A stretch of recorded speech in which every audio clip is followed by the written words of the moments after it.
buenas noches, señoras y señores, y bienvenidos una semana más, ya lo saben, al programa Actualidad Debate, a nuestra mesa de debate 9 La Loma, aquí cada semana contando con representación en nuestra provincia de los diferentes partidos políticos más representativos, no solamente en el panorama nacional, sino también autonómico, provincial y comarcal.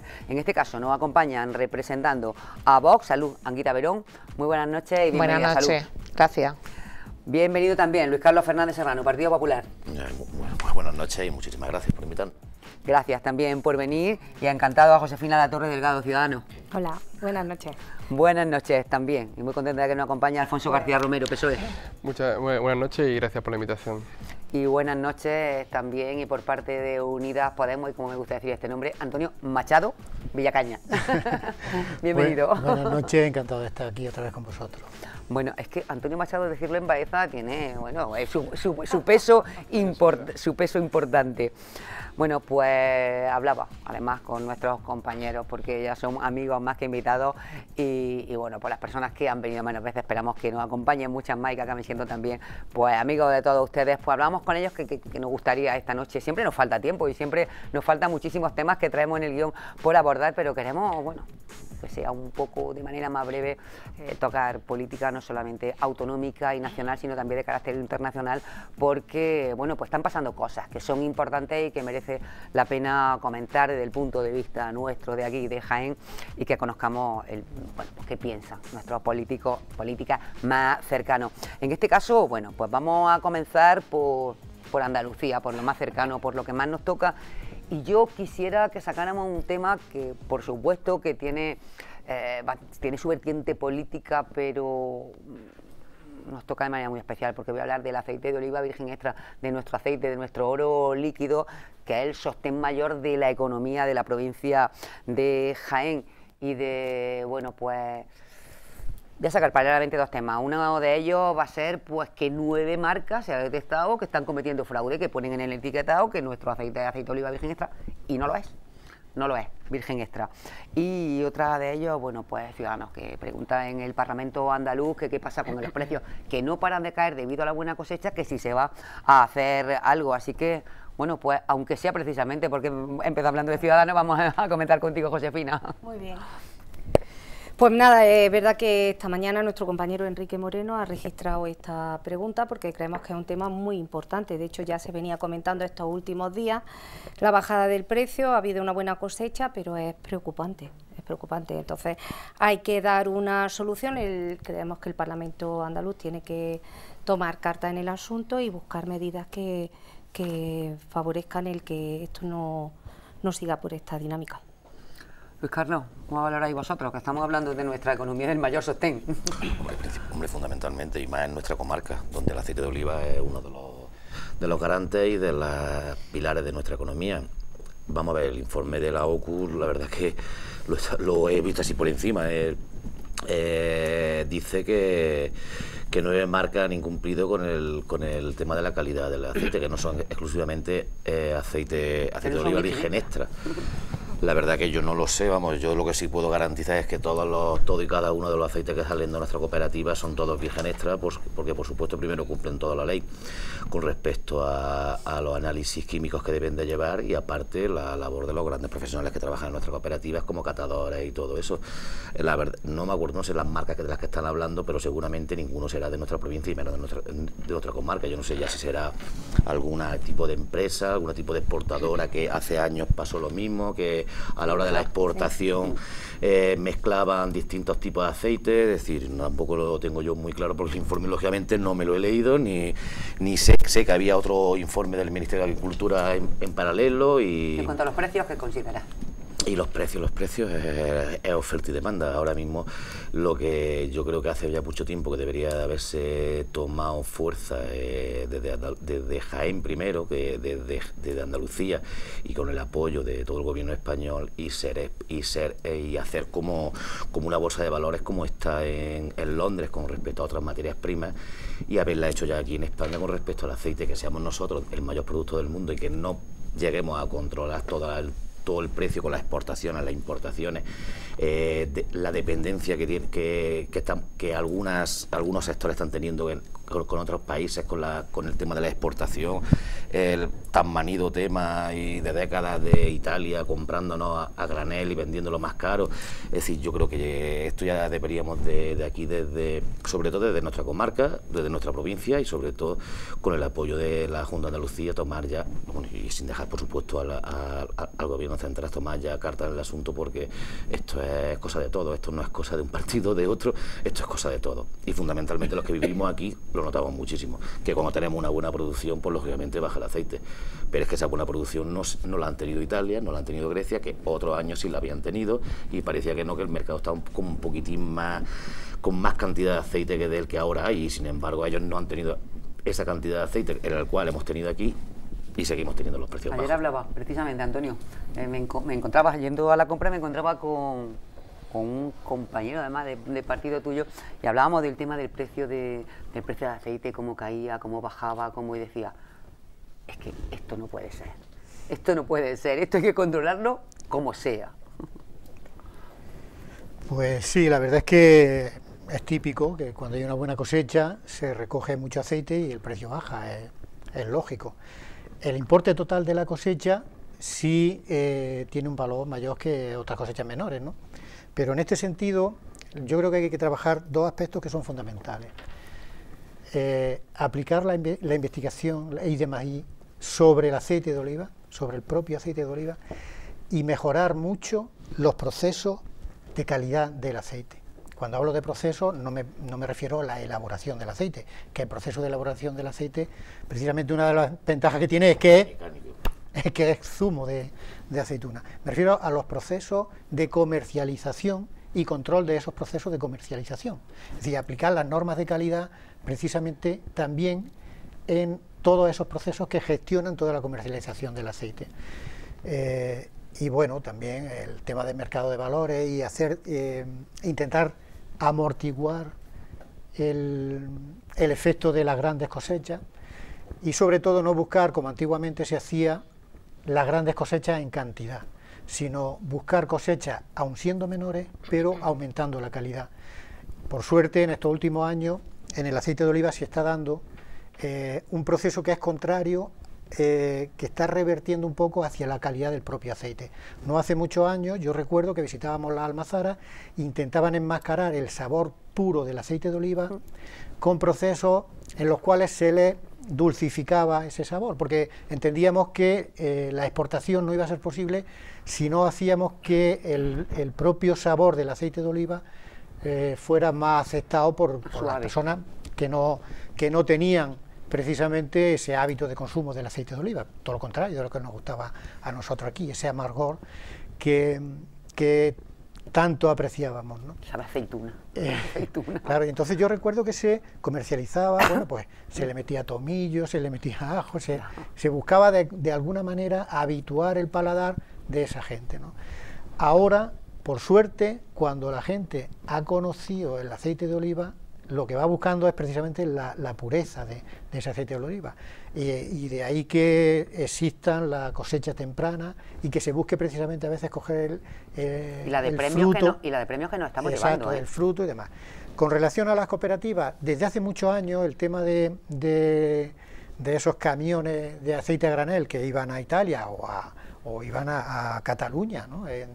Ganaban premios de calidad como mejor aceite, aceites catalanes, en las muestras, cuando esos aceites, lo único que habían hecho los catalanes era envasarlo y ponerle la etiqueta. En ese sentido, también aquí estamos dándonos cuenta de que nosotros tenemos que poner en valor precisamente lo que es ese aceite de oliva. Y ya sí tenemos comercializadoras dentro de la propia provincia, de gente de la provincia, y cuyos beneficios efectivamente recaen también en la provincia. Pero yo quiero resaltar un poco estos dos aspectos: investigación, desarrollo e innovación dentro del propio aceite de oliva, y sobre todo calidad en los procesos de producción, procesos de comercialización. Yo creo que si en algo nos vamos a poner de acuerdo en esta mesa todos, es en la lucha por nuestro aceite de oliva virgen extra. Salud. Sí, buenas tardes. Nosotros siempre en Jaén hemos sido desde tradicionalmente la capital mundial del aceite de oliva. Y es verdad que aunque lo hemos sido, hemos estado viendo cómo se recogía aceituna pues, en proceso tradicional, cómo esas cooperativas transformaban ese buen aceite de oliva virgen extra, una calidad excepcional, pero sin embargo fíjate que el aceite que se ha vendido al exterior, cuando se vendía a granel y ya hoy en día viajar por países de la Unión Europea es habitual, ver cómo veíamos en supermercados aceite de oliva que se denominaban virgen extra, y sin embargo las personas que somos de aquí de Jaén, que estamos acostumbrados a ese aceite verde de la primera prensa, y veías que ese aceite no tenía nada que ver, y sin embargo todas las etiquetas venden aceite de oliva virgen extra. Como la cultura, se ha creado una cultura alrededor del aceite de oliva importantísima también, una cultura que desde Jaén, desde la cuna del aceite de oliva, pues yo creo que deberíamos potenciar, y que no nos vuelvan, o sea, que no se vuelvan a llevar nuestro aceite y sean los de fuera los que potencian esta cultura, tanto en diferentes, hasta en medicina, en productos, en todo tipo de productos, donde la base principal es el aceite de oliva, y que de una vez por todas Jaén sea esa capital mundial de aceite de oliva, no solamente para tener una rotonda en este caso y ponerle el nombre, sino que sea realmente nuestro sector, todas esas cooperativas que se dedican a la recolección de la aceituna, que lo hacen a través de un proceso como se hacía hace muchos años, que les aceituna que tiene una calidad estupenda, que cuando ven personas que vienen a Jaén, que nos visitan, y cuando le enseñamos, y yo creo que todos coincidimos en eso, cuando le enseñamos ese aceite verde que amarga, se asombran, lo primero del color, siquiera, del espesor de ese aceite de oliva cuando lo prueban, y es verdad que a todos nos dicen, qué pena que teniendo esto que tenéis aquí, sin embargo esto no se ve ni en Madrid, por ejemplo. Y que a mí me asombra sinceramente, y era otro de los temas que también hablábamos ayer, pues, estando en la compra con un compañero Antonio, y nos asombraba porque decía, estaban muy cerca las botellas de vino y las botellas de aceite, y decía, tú fíjate lo que vale una botella de vino, tampoco de los mejores, normalica, medio buena, dice, y lo que vale una botella de aceite con una calidad extraordinaria como puede ser esta, dice, vale mucho menos el aceite. Y nos va a durar mucho más. La botella de vino la pone en la mesa, hay 3 comensales, 4, se acaba rápido. La botella de aceite no se acaba tan rápidamente. La cultura, o sea, fíjate también... Es lo nuestro, y es que no nos lo acabamos de creer. Y alguien que paga, y es habitual, pagar por X cantidad de dinero por una botella de vino, y sin embargo no pagamos por una botella de aceite de oliva, que las propiedades, evidentemente, yo no las voy a comparar con el vino, porque no tendría comparación, pero sin embargo no estamos acostumbrados nosotros mismos a pagar esa cantidad por una botella de un buen aceite de oliva virgen extra, lo que podríamos pagar, y sin embargo como hay ciertas empresas, ciertas marcas, que yo imagino que estarán aquí algunas de estas marcas, cómo se vende ese aceite de oliva en el extranjero como una calidad extra, superior, cómo se pagan esa calidad en ciertos sitios se paga, y sin embargo el aceite de oliva que se ofrece pues evidentemente no tiene nada que ver con el aceite de oliva que tenemos aquí en la tierra. Nosotros producimos, Alfonso, en ese sentido. Bueno, yo creo que compartimos toda la mesa que nuestro aceite y el apoyo a nuestros agricultores y a los trabajadores del campo es imprescindible en nuestra provincia, porque es una de nuestras señas de identidad y uno de los elementos sobre los que tenemos que trabajar de forma importante. Trabajar cuantitativamente y cualitativamente, como ha dicho el compañero de Unidas Podemos, por ejemplo, en cuanto al incentivo del I+ de maíz en nuestro aceite, y sobre todo tenemos que hacer una gran estrategia a nivel andaluz y español de promoción de nuestro aceite, en el que todas las instituciones, ayuntamientos, de forma partenariada con la sociedad civil, hagamos una gran promoción de nuestro aceite para que no se lo lleven, como hemos dicho, como ha pasado en otros momentos, y lo han comercializado otros. Y eso pasa porque sepamos vender bien lo que producimos aquí. Y y perdonadme que aquí haga una discrepancia, de la misma forma que digo que todos tenemos que hacer un gran acuerdo, todos los partidos políticos, cuando Vox dice en el acuerdo que le firmó con el Partido Popular, que fue necesario para el gobierno de PP y Ciudadanos, dijeron que Stenda tiene que pasar a manos del Estado. Stenda es el gran instrumento que se ha creado en la Junta de Andalucía para que podamos promocionar nuestras empresas en el exterior. Y ese es el gran escaparate que la provincia de Jaén y nuestros pueblos y la gente necesitamos para poner nuestro aceite en valor. Por tanto, hago un llamamiento, como hice en su momento, a que Stenda siga siendo promoción de los andaluces y de los jienenses para que podamos llevar nuestro aceite a todos los puntos de Europa y del planeta, porque ya sabéis que es que nuestro aceite es universal. Y aparte que el aceite de oliva virgen extra es salud, salud, por encima de cualquier otra consideración, y ya con eso fíjate el montón de connotaciones que tiene. Bueno, vamos a ir hablando de Andalucía en este caso y vamos a hablar de esos aforamientos que queremos que dejen de ser. Yo quería hacer, sí, con una tu permiso, puntualización. una puntualización a lo que él ha dicho. A lo de Stenda. Sí, en el tema, nosotros en el acuerdo que se firmó solamente para la investidura de Juanma Moreno, cuando se intenta cambiar algo es porque se ha visto que no funciona, y de hecho ahí está cómo la producción de aceite de oliva, como somos la capital del mundo, no funciona, no somos un escaparate, no somos un escaparate para nada, porque Andalucía, con estos 40 años del gobierno socialista, ha estado en la cola, Jaén ha estado en la cola de Andalucía, y Andalucía en la cola de España.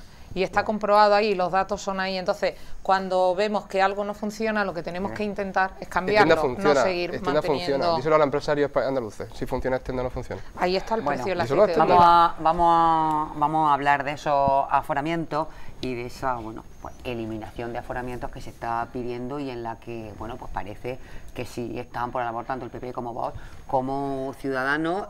Hoy han matizado su posicionamiento con respecto a este tema, tanto el Partido Socialista como Adelante Andalucía, y me gustaría saber vuestro punto de vista sobre este tema, Josefina. Bueno, nosotros junto con el PP estamos trabajando sobre este tema y se va a llevar a cabo, entonces lógicamente estamos de acuerdo. Es que además es una cosa que debería hacerse a nivel nacional, claro. Hay una serie de cosas, de privilegios, el aforamiento y otros, que históricamente se han ido teniendo en la política española y que deben de empezar a quitarse y a mirarse con lupa y a decidir otras formas de hacer política de una manera mejor. Antonio, ¿vosotros cómo veis esto que se quiten los aforamientos? Vayamos al origen de la cuestión. Vayamos al origen de la cuestión. ¿Y en qué consisten efectivamente los aforamientos? Porque cuando hablamos de aforamientos, si pretendemos ser demagógicos, nosotros por supuesto que se quiten todo. Quitamos los aforamientos porque parece ser que el aforamiento en sí es un privilegio y además representa, digamos, una situación de ventaja de los que están ejerciendo una actividad parlamentaria o una actividad pública en cualquiera de los ámbitos. Como una protección de, exacto. Entonces, de una persona como en todo hay que buscar el equilibrio, y lo que sí hay que proteger es a aquellas personas que por su actividad política puedan tener algún tipo de represalia precisamente por esa actividad política, desde el punto de vista honesto y honrado de esa actividad política. Así, nada que ver con lo personal, nada que ver. Exacto. Entonces, los aforamientos son necesarios, y desde un punto de vista de gente de abajo, gente que no tiene poder, gente que no tiene capacidad de contratar abogados, ni grandes bufetes, ni grandes nada, si no se les protege en su actividad, estaríamos, digamos, a cuerpo descubierto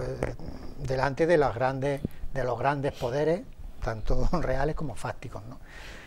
Pero evidentemente hay que controlar los aforamientos.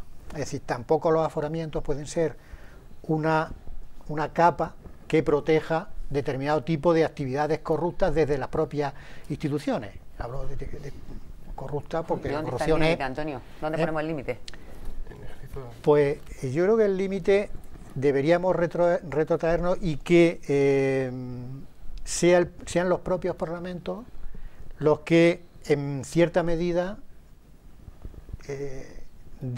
eliminen el aforamiento según los delitos. Yo creo que hay que desarrollar los aforamientos para que haya delitos a los cuales no se pueda cubrir precisamente por tener una posición de ser diputado, senador o lo que sea. ¿Qué delito justificarías tú con un aforamiento que se quedaran tapadas? Quiero decir que como no te hago una pregunta de una manera... te pregunto porque al decir tú como protección constitucional ¿qué se protegería? Habría que sacar muchas cosas de los aforamientos, como los delitos de prevaricación, de corrupción, de falsedad, o sea, todo este tipo de delitos. Pero ¿cuáles consideras tú que pero sí luego se deberían de quedar luego hay actividades protegidos? hay actividades parlamentarias, la propia actividad parlamentaria no puede ser objeto de denuncia continua. ¿Sí? Si nosotros en la actividad parlamentaria normal, de defensa de una ley, de defensa de una posición con relación a una proposición de ley, se nos puede llevar... Es un delito. Ojo, no es un delito defender. Si yo presento una proposición de ley y la defiendo en el Parlamento, claro, la actividad parlamentaria, la propia actividad parlamentaria, no puede estar fuera del aforamiento. Yo no puedo subirme a una tribuna parlamentaria a defender, por ejemplo, un salario mínimo y que a mí en esa defensa me pueda caer una denuncia. Pero ¿qué sentido tendría denunciar que tú estuvieras defendiendo eso? Ni que juzgado admitiría a trámite eso. Ahí sí tendría, intento simplificar, sí, tendría justificación el aforamiento. Ya. Yo es que intento entenderte, que no es por... Me refiero que cuando hay un partido que defiende algo desde el punto de vista... O sea, no estoy defendiendo, no estoy diciendo ni sí ni no. Estoy diciendo que hay que estudiar bien para que queden fuera de los aforamientos. Los límites de cada... Exacto, no es fácil. Me estás pidiendo la palabra no es fácil, a todos, no pero soy, déjame que no hable soy ahora experto a jurídico. Salud, te dejo para más adelante. Pero Salud. bueno, como concepto yo creo que está ahí. Hay que eliminar muchas cuestiones que las tapan los aforamientos o que las obstaculizan los aforamientos, y además se ha legislado precisamente para que, gracias a los aforamientos, haya muchas investigaciones que queden fuera de plazo, que eso también es otra historia. Es decir, vendemos como una... Eso da para otro capítulo entero, completo. Pero todo es un conjunto para evitar que se juzguen determinados delitos de la manera más rápida posible, ¿no? Bueno, escuchamos a Salud en este sentido. Bien, nosotros hay una premisa, sobre todo, que es el artículo 14 de la Constitución, que todos somos iguales ante la ley, y precisamente el aforamiento crea esa desigualdad, porque bien, estamos viendo que todas las personas que están aforadas por su condición política solamente pueden ser detenidas cuando están cometiendo un delito flagrante, lo están cometiendo en ese momento.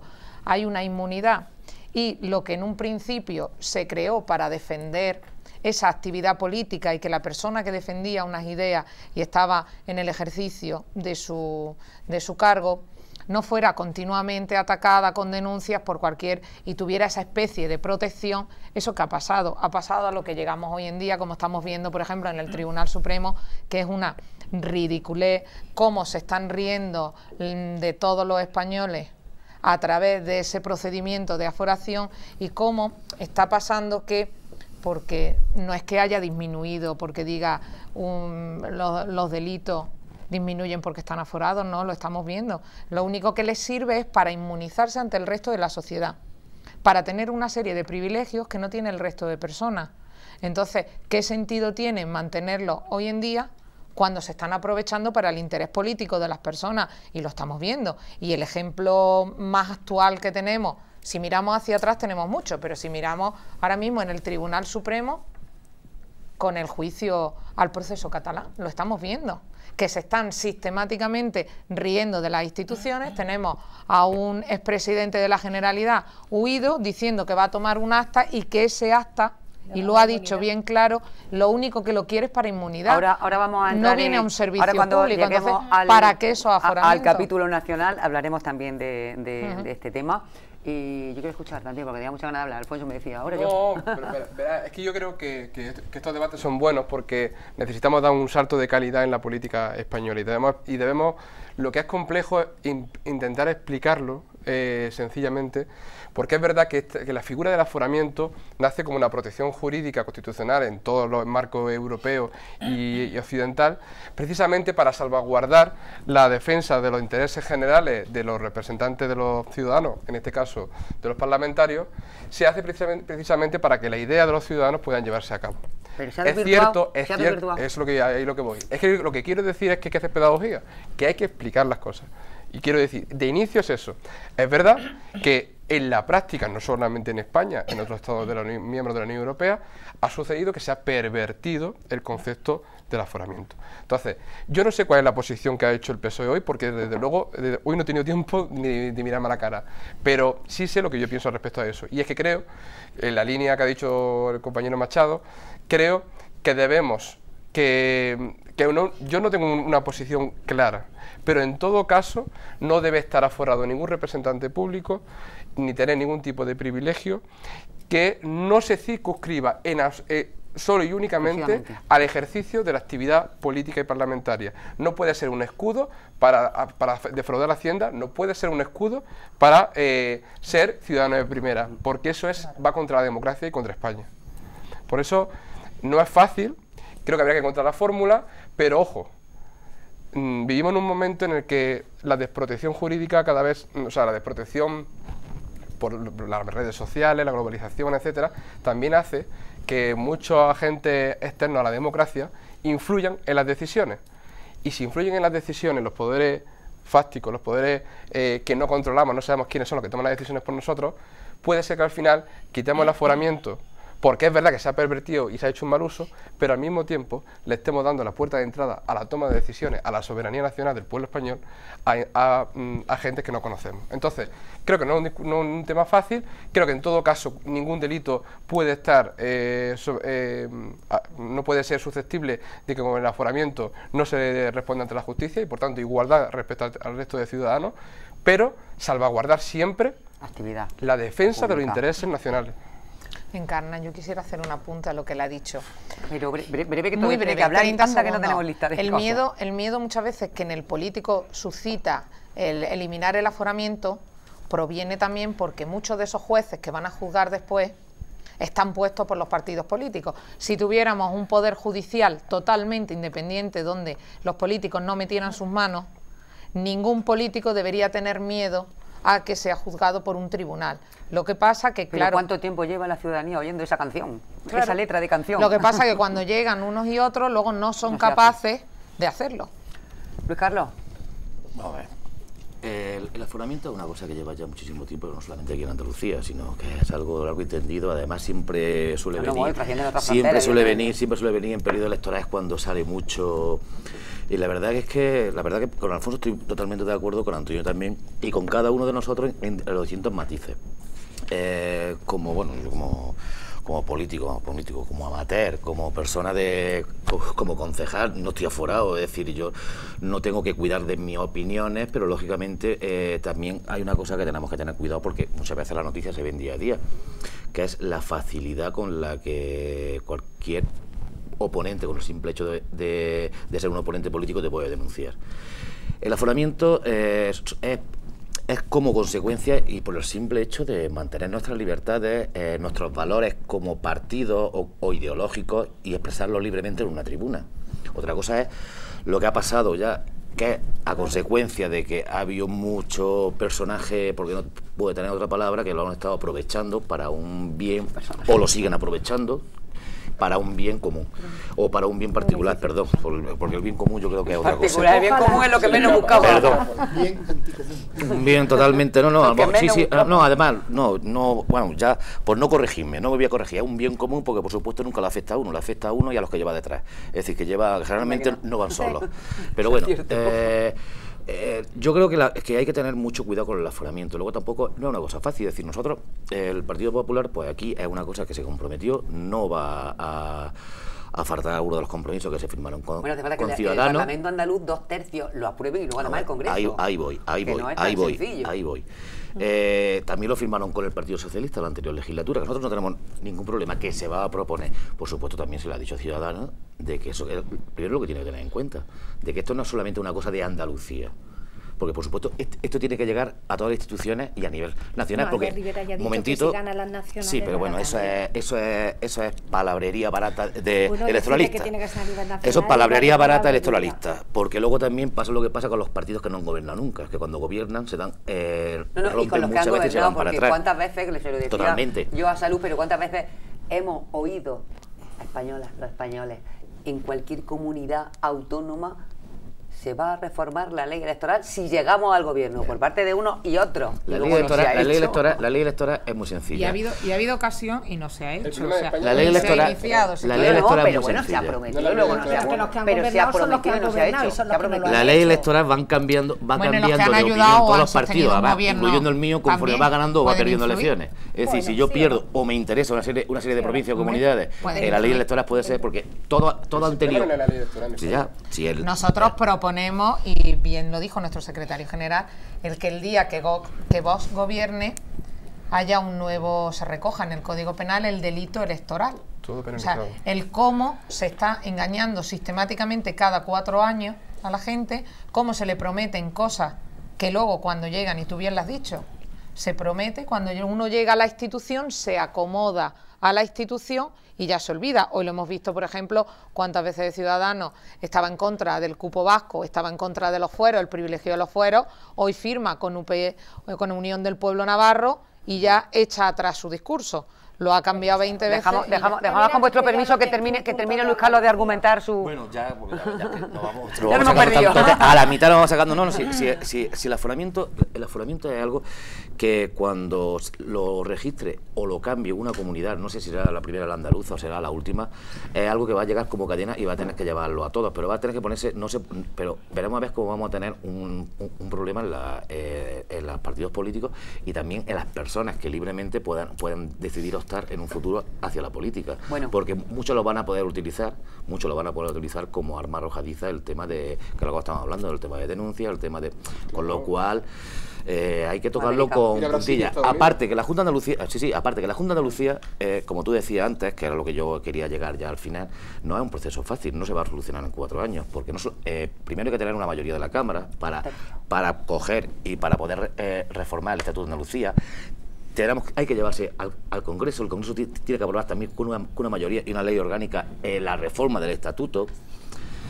No va a ser un proceso complicado. Fácil. Bueno, no es tan fácil, es quiero complicado. Que abordemos en esta primera parte varios asuntos que tienen que ver con nuestra comunidad autónoma. Os voy a pedir un pelín más de brevedad en vuestras exposiciones. Y ahora voy a comenzar contigo, Salud, porque vamos a hablar de las declaraciones de Luz Belinda Rodríguez, parlamentaria andaluza de Vox, que bueno, con respecto al tema de salvamento marítimo, que dice que bueno, que lo que se hace realmente no es un rescate de inmigrantes, sino que se está haciendo como de autobús prácticamente. Entonces se van echado encima, así que yo estoy acostumbrada, o sea, no es ninguna cosa nueva. Pero no deja, o sea, nuestra parlamentaria no ha dejado de decir la verdad, lo que muchas personas pensamos y pocos se atreven en decir. Voy a matizar las palabras. Ella ha puesto en valor la labor que realiza Salvamento Marítimo, pero las palabras textuales han sido que sirve de autobús para las mafias. Y esto es verídico. Nosotros estamos acostumbrados a ver, y así nos lo trasladan, los propios colectivos que trabajan con Salvamento Marítimo y que se dedican con el tema de la inmigración ilegal, en cómo se avisa, cómo esas pateras salen, se avisan y se han llegado a recoger hasta 800 metros de la costa de Marruecos. Hay veces en que Salvamento Marítimo, en vez de, como la ley nos dice, recoge a esas pateras y devolverlas a la costa marroquí, porque están más próximos a la costa marroquí, se las traen a la costa nuestra. No olvidemos que muchas ONG reciben 80 euros aproximadamente por cada uno de los inmigrantes ilegales que se recogen. Como hay un servicio de mafia, y a nadie le extraña, y todo el mundo lo sabemos, que se están haciendo ricas con la tragedia de esas personas que huyen de sus países por las situaciones complicadas que tienen allí. O sea, yo estoy totalmente de acuerdo con las palabras que ha dicho Luz Belinda. Estamos viendo cómo se está utilizando esto para ese autobús a las mafias y traer una inmigración ilegal, como hemos visto también, se ha pedido esos 52.000 documentos que hay para expulsar a esos inmigrantes ilegales, vuelvo a repetirlo, ilegales que hay en Andalucía, y cómo todavía no se han expulsado. Estupendo. Josefina. No, yo le iba a preguntar que qué solución le da a ella cuando avisen que hay una patera con mujeres, con niños, con mujeres embarazadas. ¿Qué hacemos? ¿Lo dejamos? Nadie está diciendo que se ahoguen. Yo te pregunto que cuál es tu solución. No. Mi solución, pues la de como cualquier país, evidentemente ante una patera que está en mitad del mar y hay personas, hay que rescatarlas. Pero luego, si son de sus países, ¿por qué hay que traérselas a España? Porque es normal que vayamos a 800 metros de la costa o que le digamos a la gente que está en sus barcas pescando se tengan que retirar porque vamos a ir a recoger. Evidentemente, si hay un peligro de ahogamiento, se recogen a las personas, pero luego se devuelven. Un discurso muy demagógico, sabemos que no compra muchos votos, que lo compra mucha gente. Perdóname, pero es un poco, demagogia es utilizar que hay mujeres embarazadas, pobres niños, hay verdad, personas. Es la realidad. La realidad, hay todo tipo de personas, pero sí tenemos una cosa clara, que no son españoles. ¿Y qué? ¿No tienen Porque derecho? si vienen y están favoreciendo mafias que sabemos que están en la frontera de Marruecos y que están en las costas y que están aprovechando de esas personas y traerlas aquí, ¿por qué no se devuelven allí? ¿Por qué no se utiliza esa diplomacia allí, y se utilizan convenios para devolverlo? Cuando tú vas a llevarlo allí te dicen que no son de allí. ¿Ahora qué hacemos? ¿Lo dejamos en medio del mar? Internacionales que regulan todo eso. Claro. Entonces porque es no demagogia hay porque hay tratados Claro, internacionales. sí, yo lo he dicho lo primero, que es demagogia pura y dura. Si cuando se recogieran aquí a esos inmigrantes y están identificados como esos 52.000 que están identificados, ¿por qué no se les devuelve a sus países? Porque hay unos tratados, como bien te he explicado, internacionales y lo saben. Totalmente. Tú no puedes coger y devolverlo en caliente, eso no se puede hacer. Dejamos que termine el argumentario, que está en tu turno, Josefina. Es que para eso vamos a dejarla que termine y luego si acaso hay que replicar algo. Lo que no puede ser es como fue este verano. Vamos a dejar que termine y ahora replica porque yo creo que vete tomando nota. Vete tomando nota. Y agilizamos un poquito. Josefina, termina tú. Bueno, eso era lo que quería más o menos poner. Más o menos quería exponer. Yo entiendo que ya es un problema de conciencia no dejar a estas personas. Inmigrantes, ellos no son españoles. Bueno, hay muchos españoles que están trabajando en Inglaterra, en Estados Unidos, en Bélgica, allí. Perdóname que no van nadando, perdóname que no van nadando. El problema es que vengan nadando.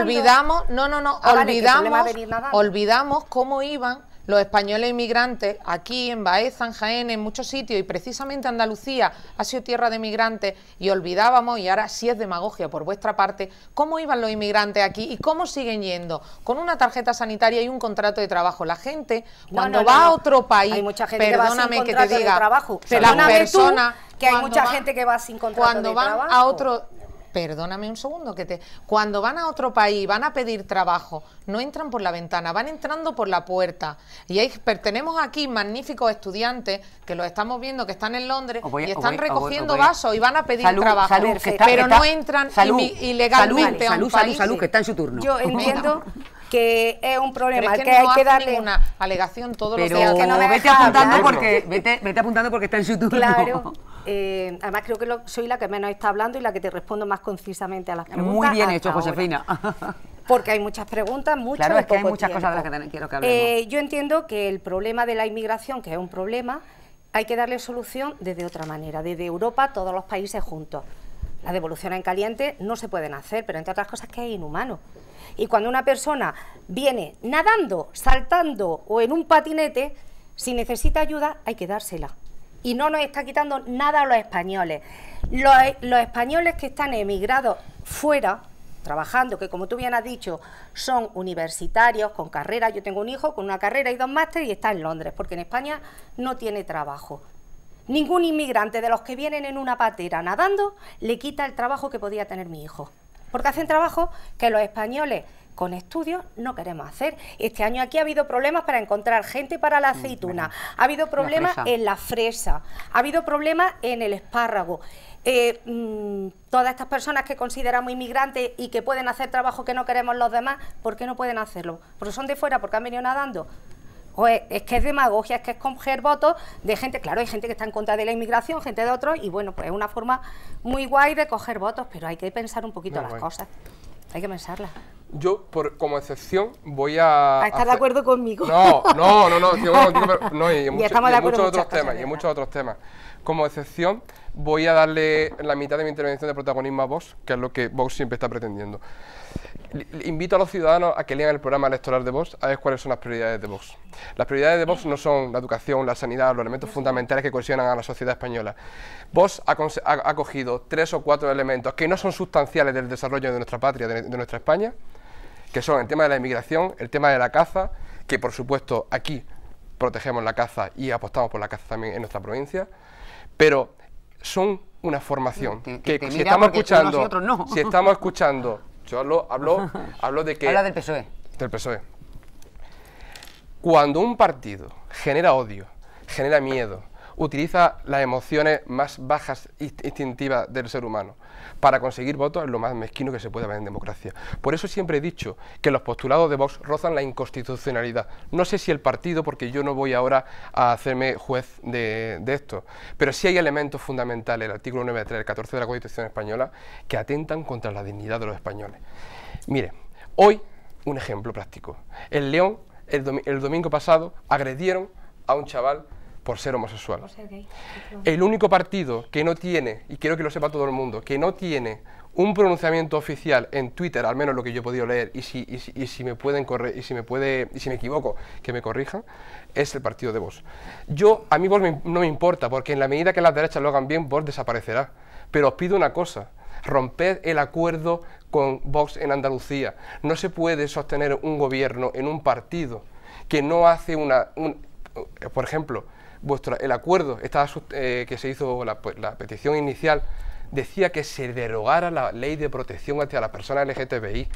Pero qué, no, digo la petición de este partido. No, eso atenta contra el 51% de las personas son las mujeres, y atenta contra las personas LGTBI, y por supuesto atenta contra el conjunto de la sociedad española. Ya está bien, porque utilizan elementos, quieren protagonismo y utilizan elementos que mueven las emociones de la gente, pero no tienen ningún proyecto para España. Son la Carcundia de hace 30 o 40 años 3.0. Antonio. Yo voy a intentar ser extremadamente breve. Para mí y para nuestro partido no hay personas ilegales, no hay inmigrantes ilegales, no hay personas ilegales. Como dice Alfonso, vosotros estáis agarrando para ganar votos al discurso de generar odio, y además en base a una sarta de embustes, mentiras y falsedades que al final a vosotros mismos os va a tener que avergonzar. No vamos a pelear ningún voto apelando a la dignidad de las personas, y las personas son personas en todo el universo, aquí y en todos los sitios, y es falso el 90% de vuestro discurso, y el otro 10% no es falso porque ha inventado. Nosotros no queremos ganar ni un solo voto fomentando el odio, y además fomentándolo en base a la mentira. Sencillamente eso. Nosotros no conocemos a nadie, a ningún ser humano que sea ilegal por el simple hecho de ser un ser humano y que quiera buscar primero llevar una vida digna y además huir de la miseria y de la muerte. Nosotros estamos dispuestos a recibirlos con los brazos abiertos, y si con esta postura perdemos votos, ojalá que aquellos que piensen distinto no nos voten nunca. Nosotros no conocemos a seres humanos ilegales. Antonio, le damos paso a Luis Carlos, este es el tema. Sí, bueno, yo me voy a ceñir al tema, porque aquí ya ha soltado todo el mundo, parece que estamos en elecciones y a ver... No parece que estamos en elecciones, estamos en elecciones. Estamos retirando, aunque luego son todas son muchas falsedades. Lo que voy a ir a lo primero, yo por mi profesión, aquí hay una cosa que ya Salud se lo voy a decir, que ya yo no sé si lo sabía, tampoco lo sabía yo mucho, es decir, que yo no sé las declaraciones, solamente las frases. Yo como técnico de emergencias, como persona, decía salvamento marítimo, si algo nos gusta el salvamento marítimo, no hay que meterse contra salvamento marítimo, o no hay que meterse como mi profesión, cuando vamos a cualquier urgencia o emergencia y recogemos a cualquier persona que nos encontremos. Es decir, ese es nuestro trabajo, y nosotros no miramos ni una cosa ni la otra, que es lo que parece que aquí se utiliza mucho y se habla. Si nosotros cogemos, que se nos engaña, pues nos han engañado. Que engañan a lo de salvamento marítimo, pues lo engañarán. Ellos se montan en un barco, se meten y van a hacer su trabajo. Con lo cual, es decir, que por ahí no voy a aceptar, vamos, ni de uno ni de otro, ni clases de ética ni clases de moral. Y por supuesto el Partido Popular me imagino que habrá sido por esa tónica. Es decir, el Salvamento Marítimo tiene una labor, vamos, excepcional y fundamental en lo que es la salvaguarda de nuestras costas, y ellos están para, como cualquier sanitario, o como cualquier bombero, o como cualquier policía, ellos están para socorrer a cualquier persona. Luego hay otra cosa lo que haya por arriba, pero nosotros ya, si se aprovechan de ellos o de nosotros o de mala suerte, pero su labor y su ética y su profesionalidad está por encima de todo, y ellos van a lo que van, y cuando hay un aviso y si el aviso es falso o lo que sea, pues mira, mala suerte. Ellos están a lo que están y ellos están a cumplir con su labor. Otra cosa ya es lo que sea, ya nos hemos metido en lo que son el tema de las legalizaciones de inmigrantes, no legalizaciones, es decir, aquí somos todos iguales ante la ley, iguales ante la social, pero no del todo iguales. En la Constitución española, el artículo 14, yo también me lo conozco, es decir, y aquí no se discrimina a nadie. Lo que sí hay que tener en cuenta que la ley está también para cumplirla, y por debajo, y la Constitución también dice que hay gente que tendrá que quiénes son los españoles de derecho y quién no, ¿sabes? Y lo mismo que en el Estatuto de Andalucía, te dice quién es realmente como persona jurídica un andaluz y quién no lo es. Y los inmigrantes pasa exactamente igual.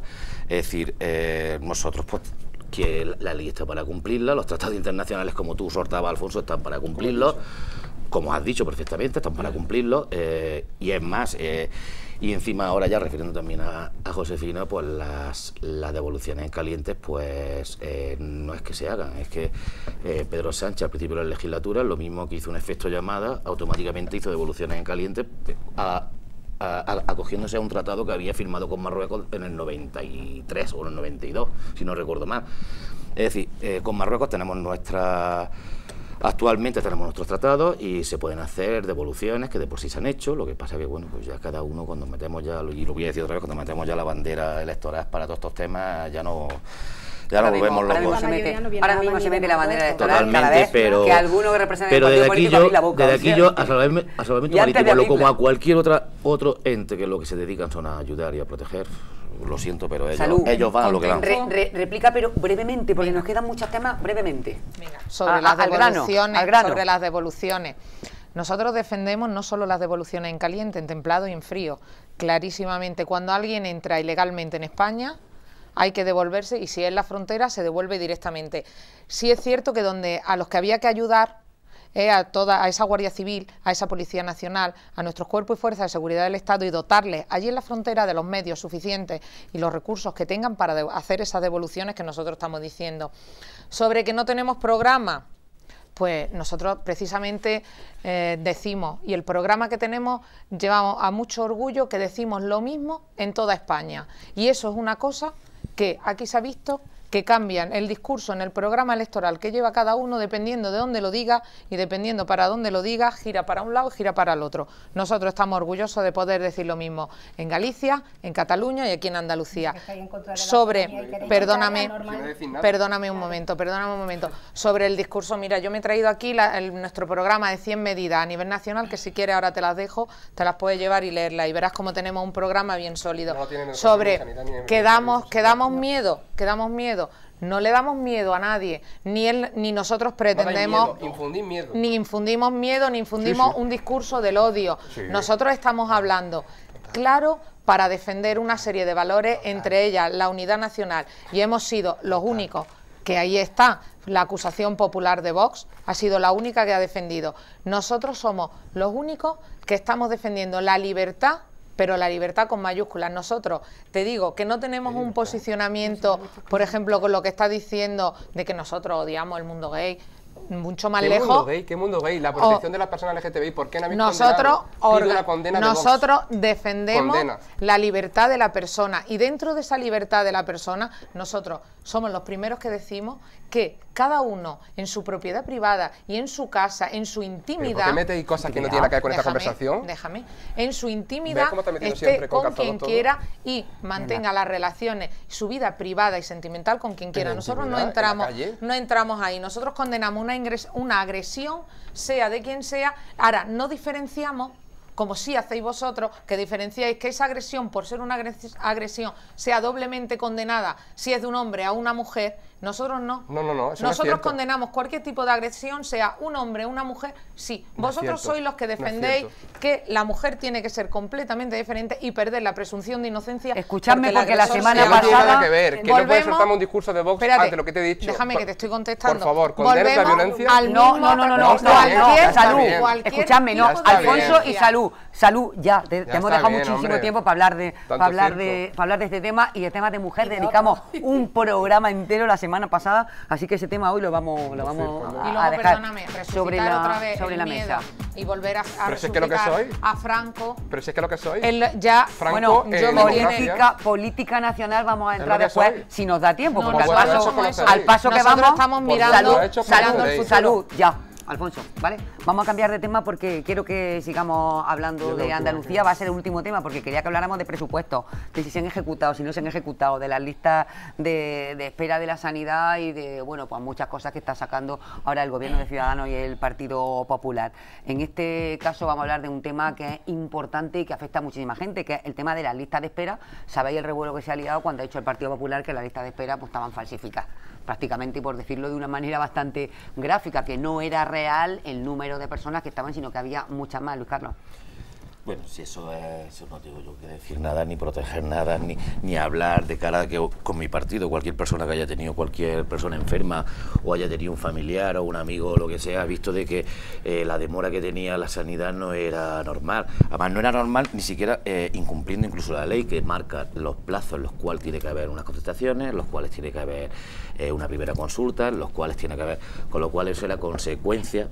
Eso es la consecuencia de que podríamos coger y llegar a tener algo oculto que ahora mismo pues bueno, pues se ha sacado, porque luego había listas de espera que los cuales cuando hay cosas que a lo mejor la gente no lo sabe, pero hay ciertas patologías, bueno, o ciertas intervenciones que se derivan a la sanidad concertada, hay ciertas, con lo cual eso no entraba dentro de... Ahí, por ejemplo, yo me acuerdo, por ejemplo, del hospital que he trabajado, el hospital de la Costa del Sos, que he concertado, que esos no estaban entrando en la lista de espera de la sanidad pública, por así decirlo, cuando todo es la sanidad pública en Andalucía. En Andalucía la sanidad pública es un centro público, es un centro concertado, es una empresa mixta de conciertos con hospitales y es todo entra dentro del mismo. Bueno, ahora lo acusan y ahora lo dirá. Pues, pero vamos, que me da cuenta de lo que está saliendo, lo que está saliendo es consecuencias. Tiene su gracia el consejero de Salud y Familia, que bueno, pues dice que en muchos casos va a haber que derivarlo a la privada, a la concertada. No, es que se están derivando, es que llevan años derivándose, salida. y el que trabaja en ese sector, el que trabaja en este sector lo sabe, es que se deriva, es que es algo que, además que es un bucle, y aparte es una derivación que se hace desde el sector privado al público y del sector público al privado. Os voy a pedir brevedad porque tenemos que irnos ya a publicidad enseguida y luego volvemos a hablar de otros muchísimos temas importantes. Así que, Alfonso, este tema. Hasta lo que yo sé de las listas, no sé cuál era la norma que lo regulaba, no sé si eran 6 meses, en la que si no se te facilitaba la intervención de un especialista, corregidme si me equivoco, es cuando se derivaba a un privado haciéndose cargo en lo público de esa intervención. Desconozco los matices y por tanto lo afirmo públicamente porque no lo sé. Ahora bien, quiero saber cuál es la letra pequeña de sacar parte de la sanidad pública a negocio de lo privado. Tenéis que explicarlo bien, porque si lo hubierais puesto en el programa electoral hubiera sido decente, porque la gente hubiera votado sabiendo lo que votaba, pero no lo pusiste en el programa electoral y eso es mentira a la gente. Te lo he dicho y te lo vuelvo a decir, que eso no es algo de ahora. Te estoy diciendo que eso no es algo de ahora. Te estoy diciendo que yo no sé ahora mismo la norma, pero yo sé por propia experiencia de mi madre que tuvo un problema clínico y no sé ahora mismo cuál es la norma que lo regula. Sé que si en 6 meses, a partir de un determinado supuesto, no era intervenida por lo público, podía pedir un facultativo privado. Te digo que deis detalles, porque cuando uno se presenta a las elecciones, tiene que decir que va a sacar parte de lo público para hacer un negocio a lo privado. Tiene que decirlo. Te estoy explicando. Tiene que decirlo, que pero ¿cómo vaya a regular la lista de espera? ¿Cómo lo vaya a hacer? ¿Cómo lo vaya a hacer? ¿Cómo lo vaya a hacer? ¿No me lo has dicho? Vamos a ver, Alfonso, por favor. Te voy a pedir solamente yo te he respetado en toda la primera parte, te voy a pedir respeto, porque cada vez cuando... vamos a ver. Si es que no paras, si es que cada vez que intento hablar me interrumpes con que te lo he preguntado, si te lo estoy respondiendo y te lo he respondido antes. Cuando tú descubres que hay más de un... que que aparece un 100 y pico% más de personas en la lista de espera. Además, hay una cosa que ya estaba metido, que era antes lo que tú decías de los 6 meses, pero no solamente eso. Es decir, si queremos reducir la lista de espera, tenemos que hacer 2 cosas. Una, que ahora mismo es inviable a corto plazo, que es coger y aumentar el número de facultativos, pero no solamente facultativos, especialistas, maquinaria, de todo. O bien, vamos a hacerlo a las bravas, vamos a reducirlas como todos para adelante, pero además que es que los convenios entre la sanidad pública y la privada en Andalucía llevan décadas firmados, que no es cosa de ahora. ¿Pero vale más dinero meter más gente o pagarle a la privada? ¿Pero cómo lo vaya a regular? Déjame que ejerza yo de... Es que no me responde. Que pueda yo hacer la pregunta también. Que yo soy el consejero, me estás pidiendo cómo lo vamos a regular, pero ya crees que yo soy el consejero. Pero a ver, si yo lo supiese, te lo estaría explicando, si no tengo ningún problema. Mano, dile que informe, yo si tengo alguna mano, informaremos. Ellos lo han hecho también en 40 años, que tienen tanto miedo a que vaya a quedar... Pero vamos, el miedo a que todo lo privado, todo lo privado y todo lo privado. Y esto no es todo lo privado. Os pido por favor brevedad en este tema. Yo es que de verdad me parece que las personas que nos estén escuchando están diciendo o se están quedando con nosotros, o es que me parece vergonzoso que se diga con la boca llena para un especialista 6 meses. En 6 meses te has podido morir. Evidentemente te puedes morir en un minuto, pero... me imagino pero con hombre, las prioridades que no las dejarán. Pero hombre, que una cosa, mira, las 20 unidades, porque no hablamos de las 20 unidades que se han perdido en la Junta de Andalucía que regaló el señor Amancio Ortega, que tanto se le criticó, esas 20 unidades que se han perdido. ¿Por qué no se habla de la sanidad andaluza con esa lista de espera que tenemos? Que cualquier persona, si es que no hay que explicar, o sea, yo creo que explicarle a la gente lo que no es, parece que es que nos estamos burlando de su inteligencia, porque la gente sabe, y es una cosa, la sanidad, que todos vamos al médico, todos tenemos una atención sanitaria y todos hemos visto lo que se tarda en ir a un especialista de que te deriven, todos hemos visto eso, o sea, que reírnos de la gente me parece también absurdo. Bueno, estamos viendo cómo se han mandado, por ejemplo, a Marruecos el montón de ambulancias, que se han mandado 72 ambulancias, cómo se le están, y cómo es necesaria en esta Andalucía nuestra. Precisamente no destacamos por la sanidad. Entonces yo, que el Partido Socialista venga ahora aquí a darnos lecciones en la sanidad, me parece de verdad... Voy a terminar con las 2 personas más disciplinadas, con permiso de vosotros. Bueno, Luis Carlos también está haciendo yo es que vengo muy poco, pero entonces... muy disciplinada Josefina ahí también, que no interrumpe. No, yo lo que prácticamente nunca, Josefina y Antonio. Lo que yo entiendo que es lo que se va a hacer la consejería es solucionar un problema urgente que no hemos encontrado, con el que no se contaba. Y esa solución pasa por derivar, claro que sí, a la privada, y como ha dicho Luis Carlos, con los convenios que haya, y si hay que hacer unos nuevos, pero hay que solucionar ese problema de muchas personas, porque no podemos dejar que sigan el tiempo que han estado. Yo, una compañera mía de trabajo, ha estado 3 años esperando para una operación de juanete. Es verdad que no es importante y no te va a morir, pero ha sido 3 años. Entonces, no se puede vender el discurso de que eso es una cosa que va a continuar ya en el tiempo, o sea, se va a privatizar ahora y ya se va a quedar para siempre. No, ahora mismo se va a solventar el problema que hay, que es una gran lista de espera, que no se esperaba además, con la que no se contaba, y cuando eso vuelva a sus cauces normales, entiendo que el propósito es seguir funcionando como se estaba funcionando, revisando pues el número, como ha dicho él. Hay una cosa que es muy importante, y perdona que te interrumpa. No te preocupes. Hay una cosa, a Alfonso siempre le gusta decir, y te pregunto. Pregúntame. Y la pregunta, yo con la pregunta en general, si muchas veces cuando nosotros nos metemos en política me imagino que todos, por lo mismo, por una convicción o un servicio público, porque justamente a lo mejor no tendríamos por qué estar, lo que intentamos es hacer lo que se llama, intentar solucionar los problemas, que yo creo que estamos para eso. Si no hemos encontrado un problema, nuestra actitud tiene que ser solucionarlo. Claro. Lo que yo no sé, y ahí viene la pregunta, lo que yo no sé, y ahí viene la pregunta es, ¿por qué estaba oculta esa lista de espera? Es que yo no sé, no lo entiendo. Vale, Antonio, terminamos. Como tengo que ser rápido, sin más remedio, yo voy a dar unas cuantas cifras y sacamos conclusiones. ¿Vale? El presupuesto de sanidad en Andalucía es de 9.700 y pico millones de euros. De ellos, 419 millones, es decir, un 4% se destina a conciertos. Somos de la comunidad más baja de España. ¿Conciertos? Sí, el porcentaje de gasto en conciertos ronda en el 4% en Andalucía, es decir, 419 millones, ¿no? Somos de los que más bajos tenemos. Y eso es criticable teniendo en cuenta la lista de espera tan grande que hay. Es decir, yo estoy en que a la gente hay que curarla. Y hay que curarla ya. hay que curarlas ya. Entonces, la forma de acabar con la lista de espera es tomando medidas, de las más urgentes. Y en ese sentido, a mí me parece, bueno, voy a dar la cifra. Según el actual gobierno de la Junta de Andalucía, hay una lista de espera de 843.538 andaluces en lista de espera. Yo no voy a discutir si eran válidas las anteriores cifras o eran válidas estas cifras de ahora. Y se saca un plan de choque para eliminar esas listas de espera. Ese plan de choque tiene, a ese plan de choque se destinan 25,5 millones de euros, de los cuales 15,5, o sea, el 60% del presupuesto, irá destinado a ampliar los conciertos con las clínicas privadas. Yo me pregunto, dos datos más. El gasto por operación en una clínica concertada es de unos 5.582 euros y en un hospital público el gasto por operación es 1.480,2 euros. Un poquito más barato en el, 4 veces más barato. en el público y en el privado. Pero yo el otro día, por curiosidad, dije, bueno, si se van a destinar 25 millones de euros a paliar 843.000 personas que hay en lista de espera, ¿a cuántas personas tocan? ¿A cuántos euros tocan por persona? Me parece que eran como unos 30 euros. Con 30 euros no curamos ni unos juanetes. ¿A ti te gustan los datos?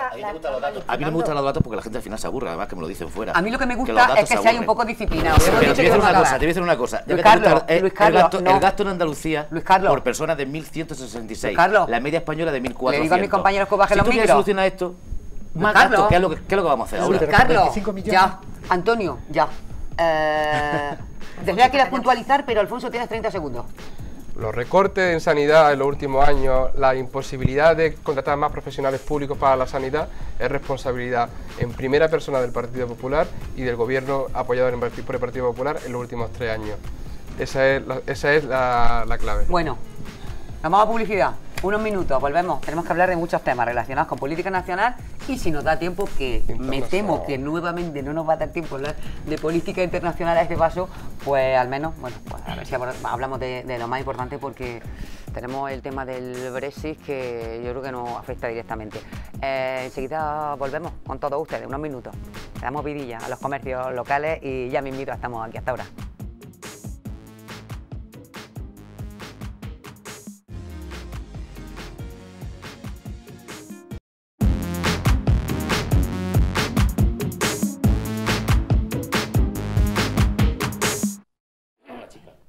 Muy buenas noches de nuevo, señoras y señores. Aquí nos pillan además animados en este descanso para la publicidad, en el que, bueno, pues nosotros no hemos parado de mantener esta tertulia. Y bueno, decía yo en la primera parte al terminar que íbamos a abordar, se me ha quedado el tintero el tema del presupuesto, pero me lo apunto para la semana que viene, el presupuesto de Andalucía. Pero sí que quiero que hablemos, bueno, de temas nacionales de carácter importante y, bueno, pues por enlazar un poquito, aunque vamos a hablar del tema de los lazos amarillos, del tema de esos viernes sociales, del tema de la Junta Electoral, las decisiones que han tomado al respecto en ambos casos, pero bueno, pues quería enlazar, hemos estado hablando en la primera parte del tema de inmigración y demás, y quería enlazar también, ha hecho referencia al caso de León, nuestro compañero Alfonso, de la paliza brutal que le han pegado a este chaval por tema de homofobia, pero yo quería enlazar también con este caso también dramático que pasa en Castelldefels de estos niños inmigrantes menas, de los que no vienen acompañados y que, bueno, pues han entrado a sus propias casas, los centros donde están, pues no ha llegado la cosa a mayores porque no ha llegado, pero han entrado chavales del pueblo y, bueno, se ha liado una trifulca bastante considerable. Por eso, bueno, pues mucha precaución en los discursos también, porque en este caso estamos hablando de menores y pasar ya rápidamente al tema que nos ocupa, que tiene mucho que ver también con que las elecciones las tenemos a la vuelta de la esquina, y hablo de la Junta Electoral y de todas esas denuncias que está empezando a haber y que va a seguir habiendo seguramente a la Junta Electoral. El tema de los viernes sociales, tanto Ciudadanos como el PP no querían que el gobierno después diera rueda de prensa en las que pudiera hacer, bueno, pues un mitin de sus logros y demás. Y bueno, pues también se ha denunciado el tema de los lazos amarillos, las banderas, las esteladas y fotografías y demás en Cataluña. Bueno, las resoluciones por parte de la Junta Electoral Central han sido diferentes. En el caso del Gobierno han dicho que puede seguir explicando en la rueda de prensa pues lo que se vaya aprobando en eso, exactamente. Y bueno, y en el caso de Cataluña sí que le han dicho que los tienen que quitar, aunque han dicho que van a ser rebeldes. Se espera que empiecen recurriendo antes de llegar a otra medida más drástica. Ya han recurrido antes de decir no los quitamos y nos declaramos en rebeldía. Una forma combativa, ¿no? Combativa, tal y como decía, esa era la palabra exacta, el calificativo exacto que utilizaban. ¿Qué valoración hacéis de ambas cosas? Por ir resumiendo un poco y por favor ahora sí que os voy a pedir brevedad si queremos hablar de muchos más temas. Salud. Pues bien, en el tema este es cómo estamos viendo cómo se utilizan las instituciones para de forma partidista por el partido que está ahora mismo en la institución. Esto, claro, con la diferencia evidentemente desde que el Gobierno de España no está en la situación de apoyando a uno, aunque en esa moción de censura sí fue apoyado, pues no le tembló el pulso en apoyarse pues en separatistas, en proetarra, en fin, pero sí es cierto que la Generalidad de Cataluña pues estamos viendo como todos los edificios públicos que deben mantener una neutralidad, pues se están utilizando tanto recursos materiales, recursos humanos y para el separatismo catalán. Entonces, pues la respuesta, pues buenamente, pues vuelve a ser la misma. Lo que estamos viendo, el desprecio total por parte de este colectivo a cualquier tipo de institución española, desprecio a los jueces, desprecio a nuestra justicia y a mí no me asombra nada. El Artadi ayer esta mañana hacía unas declaraciones diciendo en que le parecía ridículo que se coaccionara la libertad de expresión, siempre cuando por parte de estos pacifistas, y lo digo entre comillas, siempre atienden a la libertad de expresión cuando es cumplir la ley. Para ellos libertad de expresión.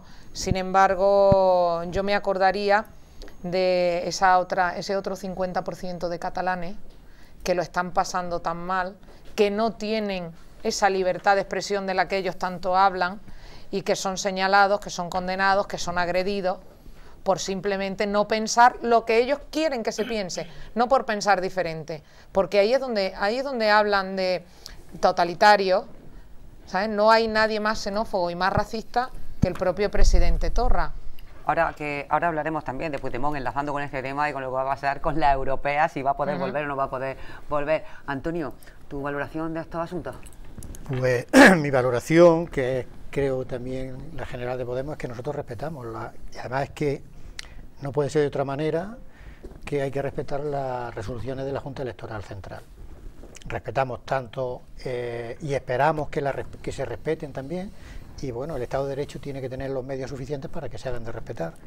La resolución en cuanto al uso de los lazos y demás en las instituciones oficiales de Cataluña, como la resolución que permite que el Gobierno, después de los consejos de ministros, bueno, pues haga público los acuerdos de los que se han tomado en dicho consejo de ministros. Yo creo que en la anterior vez que estuve aquí también hablábamos del tema de los reales decretos leyes y el abuso que se estaba haciendo de ellos por parte del Gobierno. Y en este sentido yo me gustaría recabar un poco o hacer un poco puntualizar que efectivamente, según nuestro criterio, se está haciendo abuso, porque los reales decretos ley tienen que obedecer a una extraordinaria necesidad de urgencia. Hay cuestiones que evidentemente para nosotros son urgentes, pero no de extrema necesidad. Hoy querían en la Diputación Permanente ver si se podían tramitar de otra manera como proyecto de ley para poder además introducir cambios y demás. Exacto, pero bueno, es una herramienta que es constitucional, está ahí y debe de ser respetado su uso en cuanto a que se está utilizando. Solamente puntualizar dos cuestiones. Una, que el Real Decreto Ley tiene que ser convalidado por las Cortes y en este momento por la Diputación Permanente en un plazo máximo de un mes. Es decir, aunque entra en vigor desde el momento en que se publica, tiene que ser convalidado, y detrás de eso también está la posibilidad de recurrir al Tribunal Constitucional exclusivamente. Y muy rápidamente, yo creo que detrás de todo esto está uno de los pilares del Estado de Derecho, que es la separación de poderes. tenemos el Ejecutivo, el Legislativo y el Judicial. Entonces, tanto el Ejecutivo como el Legislativo tendemos a confundirlo. Y en este momento el abuso de los reales decretos leyes lo que está poniendo sobre la mesa es la necesidad de regularlos mejor, para que no sea el propio Ejecutivo el que se transforme en poder legislativo. No solamente confundimos eso. Hay más confusión. Pero esto es que en medio, Josefina. A ver, yo creo que los dos temas que tú has sacado a colación son dos caras de cómo se puede utilizar instituciones públicas con fines electoralistas. Los reales decretos, que es cierto que se pueden hacer, estoy con él en que debe de ser en momentos más puntuales, pero bueno, el señor Sánchez quiere sacar adelante sin apoyo, con muy pocos diputados, quiere sacar adelante sus leyes y tiene que hacerlo así. ¿Cuál es el tema y el problema? Porque estamos en pre-campaña y que además son reales decretos, los viernes sociales, donde está empezando a dar cosas sin ton ni son, con un fin claramente electoralista, probablemente sabiendo que no va a poder llevarlo a cabo, que no van a tener un recorrido, que incluso él mismo tenga, si diera la circunstancia de que él siguiera gobernando, que esperemos que no, seguramente tuviera que echarlo atrás. Alfonso, yo te quiero a ti mucho y tú lo sabes, pero no a Pedro Sánchez.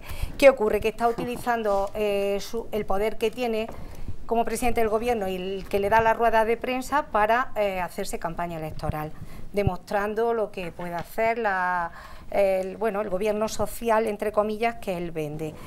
Los lazos amarillos, pues igual, se están utilizando las instituciones públicas para vender que España es un país donde hay presos políticos, porque ese es el fin y el símbolo de los lazos amarillos, y en España no hay presos políticos. Y no se puede seguir comprando esa mentira porque no se puede. Y hay que quitarlo. No lo van a quitar, no sé cómo se conseguirá solucionar, seguramente no sea de buena manera porque ellos ya han demostrado cómo solucionar los problemas, pero evidentemente no podemos seguir sosteniendo que un señor en su casa quiere tener un lazo amarillo, pues que lo tenga, pero una institución pública no puede estar ese símbolo de que en España hay presos políticos, porque no lo hay. Luis Carlos. Vamos a ver, respecto a la resolución de la Junta Electoral Central, que bueno, también la Junta Electoral Central, el objetivo que tiene es velar por la transparencia y la objetividad de los procesos electorales, es decir, proteger a los ciudadanos de que sean independientes a la hora de votar y proteger a los partidos de que no haya alguno que se aproveche de las instituciones. Empezando por ahí, yo el otro día lo comentaba con un compañero y yo la verdad que lo de los viernes al sol, lo que pasa es que el título quedaba muy bien, pero lo de los viernes al sol, pero bueno, pero en cuanto a títulos paso las películas. Los consejos de ministros de los viernes, los consejos de ministros de los viernes iba a ser muy difícil que, a ver, no se puede pretender que se eliminen la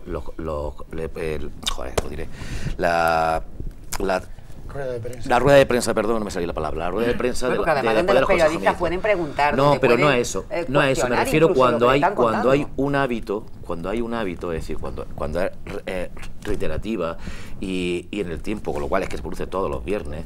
La Junta Electoral ahí generalmente, además se han dado muchos casos de que la Junta Electoral dice de que eso no es algo electoralista, otra cosa es lo que tú puedas decir. La ley te lo dice muy bien, qué es lo que puedes vender y lo que no puedes vender dentro de tus palabras. Además, nosotros hemos tenido una experiencia en esta semana con la Junta Electoral de Zona. ¿Por qué? Porque hay cosas que te marcan que en periodo electoral tú no puedes hacer ventas de resultados, inaugurar, pero bueno. Entonces, por ahí, pues, como la he tenido un poco al día la ley, lo tenía claro. Y referente a los decretos, pues bueno, pues lógicamente han aprovechado el periodo electoral para soltar todas las medidas que no han podido hacer los 8 meses, pero no porque no hayan podido, sino porque no han querido. Porque el objetivo de Pedro Sánchez cuando desbancó al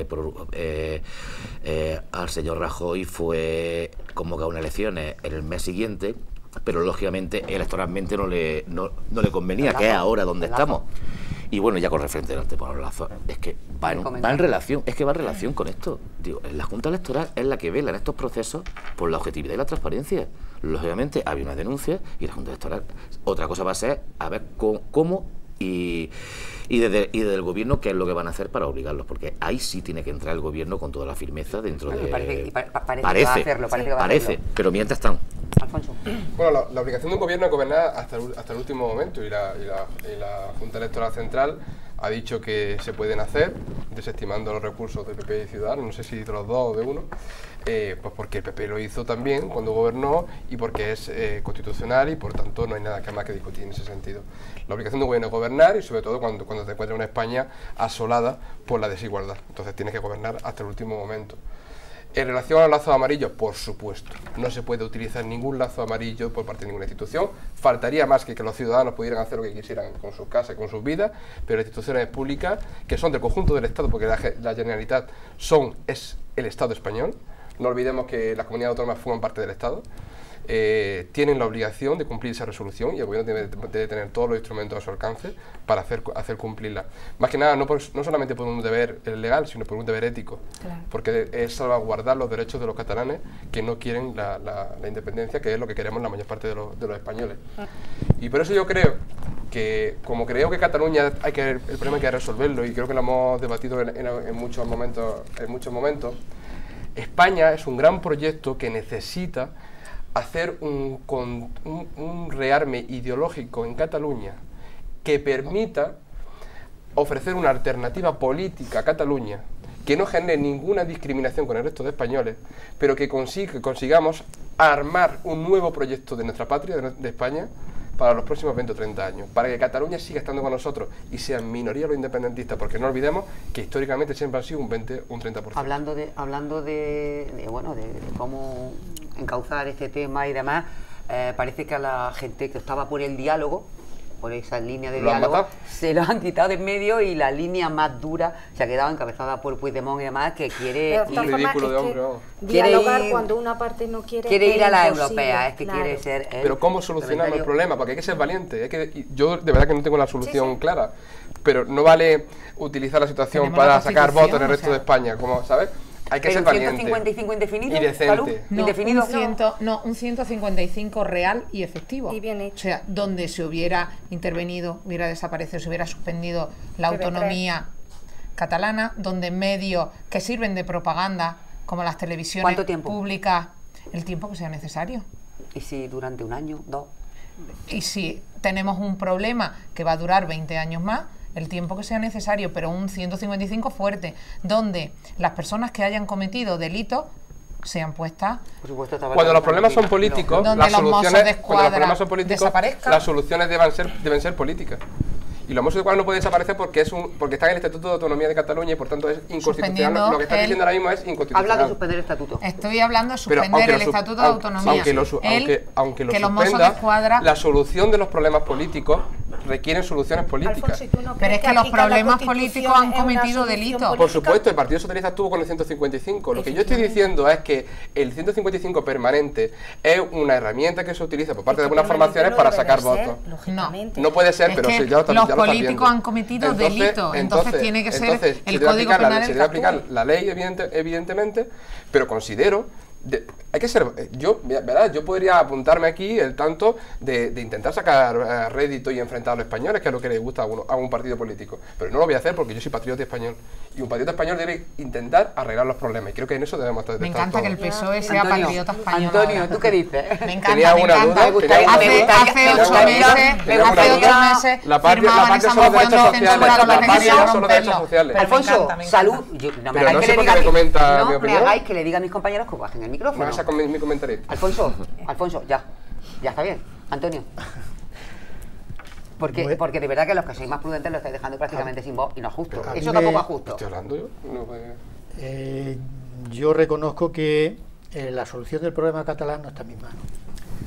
Yo soy una persona que evidentemente tengo un límite y no entro mi opinión no cae en la gran política nacional. Entonces hablo un poquito desde mi posición. Yo no me considero menos español que nadie.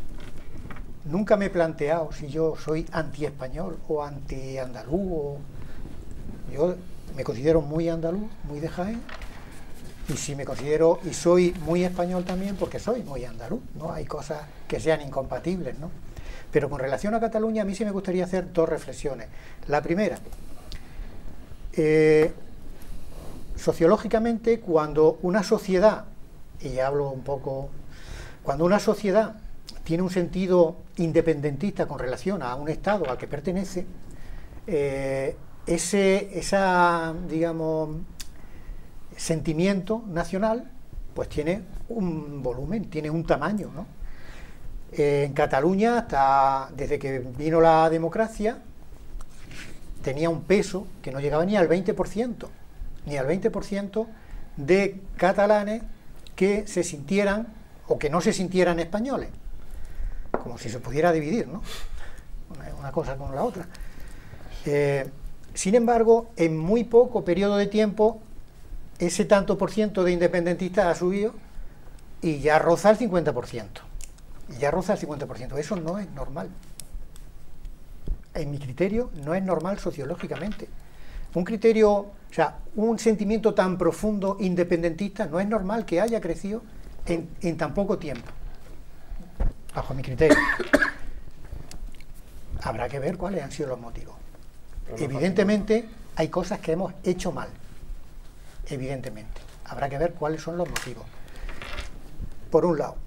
Por otro lado, yo no voy a entrar en políticos presos políticos, no voy a entrar ahí. No voy a entrar a valorar el tema porque yo creo que no tengo los conocimientos jurídicos suficientes como para tener un razonamiento de peso para decir son presos políticos. ¿Pero tú piensas que en España hay duda de si hay personas que por sus ideas políticas estén en la cárcel? En este país no hay nadie, bajo mi criterio, no lo sé, a lo mejor luego me sacáis un dato, ¿no? Yo qué sé, uno raro por ahí, ¿no? Que tal, ¿no?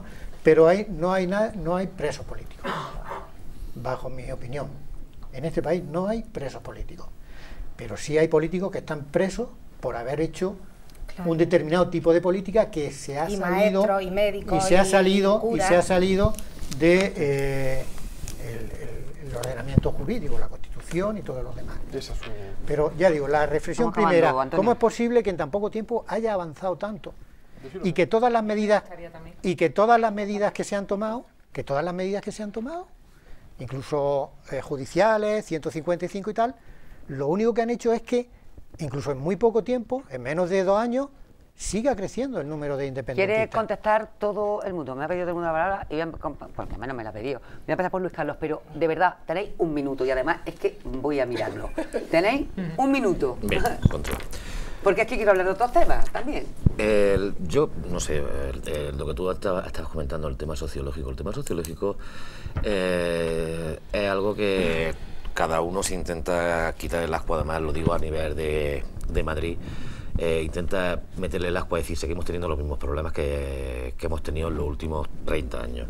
Básicamente ha sido una política, además cada vez está saliendo más informes y más artículos a lo largo de la prensa, es una planificación muy buena la que han tenido desde sobre todo Convergencia y Unión, con distintas fuerzas políticas independentistas de allí, desde que entraron en el Parlamento. Jordi Pujol, Artur Mas, la educación, es decir, que lo que estamos hablando es que ya lo que hay allí en Cataluña ahora mismo y referente a todos esos ideales son 2 generaciones ya más abajo de personas que han venido politizadas desde la educación, desde la sanidad, desde los entes públicos, porque lo que estamos viendo ahora, que un funcionario coja y aproveche un ente público para poner un lazo, o lo de libertad o lo de presos políticos, es totalmente algo de educación hacia la ciudadanía. Lo están poniendo porque además que lo han visto. Me han estado mandando un mensaje súper importante y me he distraído, pero seguro que lleva mucho más de 1 minuto y de 2, así que vamos acabando. Uy, yo es que el tiempo se me pasa muy bien, perdón. Otro no, de verdad, prefiero que seamos más ágiles, más que... Sí, verdad. No, yo lo único que quería decir es que no estoy de acuerdo en que ha sido en tan poco tiempo.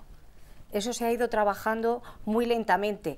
A raíz de que el tema de los Pujoles ha salido a la luz, el tema de Convergencia, el 3% y todas estas cosas, es cuando la maquinaria que ellos tenían preparada en colegios, con gente, eso lo han ido trabajando desde generaciones pequeñas. Y cuando han hecho falta y han dicho, oye, ya van por nosotros, vamos a ir a la cárcel, vamos a vender la moto de que España nos roba. Y entonces ya el enemigo es España.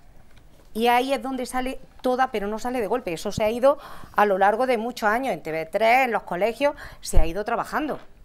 Y ha sido una labor que se ha consentido, por desgracia, o la hemos consentido el resto de los españoles. No creo que, desde el punto de vista sociológico, no creo que sean muchos años. Yo creo que generaciones, una generación que nació, empezó a ir al colegio y ha llegado ahora. Una cosa es el independentista convencido y otra cosa es el que vota a Partido independentista. Sí, Que es que muchas veces mezclamos las cosas. Pues digo que el análisis que hay que hacerlo no es muy simple. Porque esa variación de que Ciudadanos gane en las últimas elecciones, aparte de su sistema electoral, que no quiero volver otra vez al tema, pero que Ciudadanos hubiese ganado, ¿qué significa? Por el 50%, no estaba así la cosa. Eso es lo que estaba diciendo, que está la balanza ahí. Pero una cosa son el crecimiento, una cosa es el independentismo, convencido, y otra cosa es el que quiere, oye, por lo menos que se haga un referéndum para votar. Pues no sé. escúchame, muchas gracias por la brevedad. Josefina, como siempre. A ver, salud, si era igual de breve que Josefina. Venga, voy a ser muy breve. Yo creo que hay dos factores importantes. Uno, el adoctrinamiento tan brutal en los últimos 30 años, a través de colegios, a través de medios de comunicación, a través del lenguaje, cómo se ha utilizado el catalán, el tener esa riqueza que hay en diferentes sitios de España, de poder hablar en una lengua propia y hablar el español, y sin embargo eso se ha utilizado en Cataluña como un elemento diferenciador para poner de manifiesto esa superioridad del catalán con el resto del español. Y luego otro punto fundamental, el cómo tanto los gobiernos del PP y del PSOE durante estos 30 años han estado mirando para otros sitios. ¿Por qué? Porque les interesaba más ese gobierno central, que les daban ese apoyo para llegar a la Moncloa, y que lo hacían a través de, cuando había problemas en Cataluña, tanto como bien se ha dicho, pues con Pujol, Maragall, con todo lo que viene de ahí, y que ha sido lo que han hecho, más dinero para Cataluña y mirar para otros sitios, simplemente eso, porque se ha mirado más el interés partidista de unos y otros, y ha sido así. Y esto ahora, después de estos 30 años, son las consecuencias, que es lo que estamos viviendo hoy en día. Cómo tiene ese poder, ha tenido ese poder Convergencia, cómo ha tenido ese poder Esquerra, ese poder que hace 30 años atrás no se tenía. O sea, el hacer de ello, más lo que no se ha hecho por parte del gobierno central, pues ha tenido lugar a estos resultados que estamos viendo hoy en día. Darle de comer al monstruo. Efectivamente. Vamos a hablar de independentistas, no de catalanes, porque el 52% de los catalanes votaron opciones que no eran independentistas. Por tanto, no son los catalanes. Y lo digo porque muchas veces, incluso en la vida diaria, con la familia y los amigos, lo comentamos. No son los catalanes, son los independentistas y son minorías. Eso hay que dejarlo claro. O los que votaron. Sociológicamente, dice, el 25%, sociológicamente, el 25% de la población catalana se ha considerado tradicionalmente independentista, un 20 y pico %. ¿Qué ocurre? Dos elementos fundamentales. El primero, cuando yo digo antes que hay partidos que azuzan el miedo y de eso se alimentan, eso lo ha hecho también el independentismo, por eso son tan primo hermanos. Porque el independentismo en 2012, Artur Mas aplica recortes sociales. La gente se le echa a la calle. Y en lugar de... Y esto lo hacen todos, no estoy diciendo que Artur Mas sea un dictador, pero todos los países que tienen falta de democracia siempre utilizan un tercero para excusar los problemas internos. Y dice, ¿yo voy a soportar el marrón de los recortes? No. Esto lo va a soportar España, y de ahí viene España nos roba. Claro, España nos roba cuando es una gran falacia, y Cataluña está suficientemente financiada, siendo la población la segunda comunidad con más población.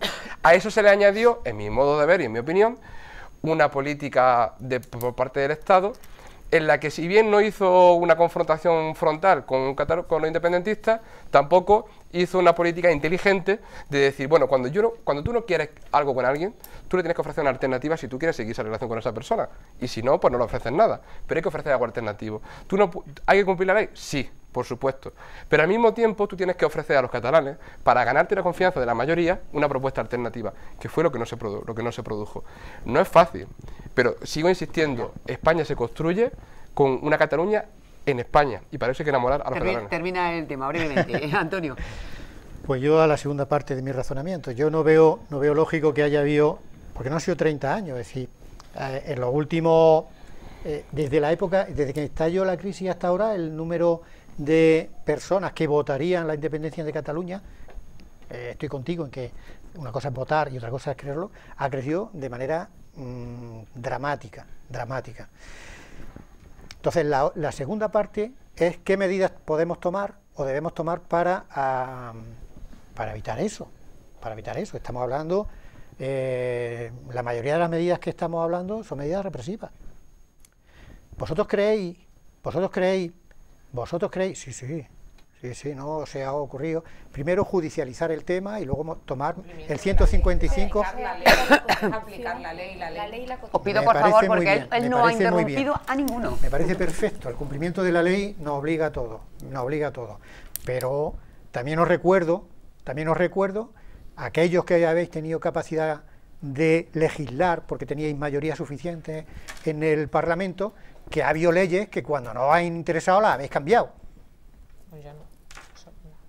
¿A que sí? Le habla al PP y al PSOE. Y al PSOE, y al PP, y al PSOE, pues son los únicos que han gobernado hasta ahora. Es decir, es muy bonito decir hay que respetar la ley, y resulta que de la noche a la mañana, pues cuando no interesa la ley a determinado grupo, pues la cambia. ¿Eso es respetar la ley?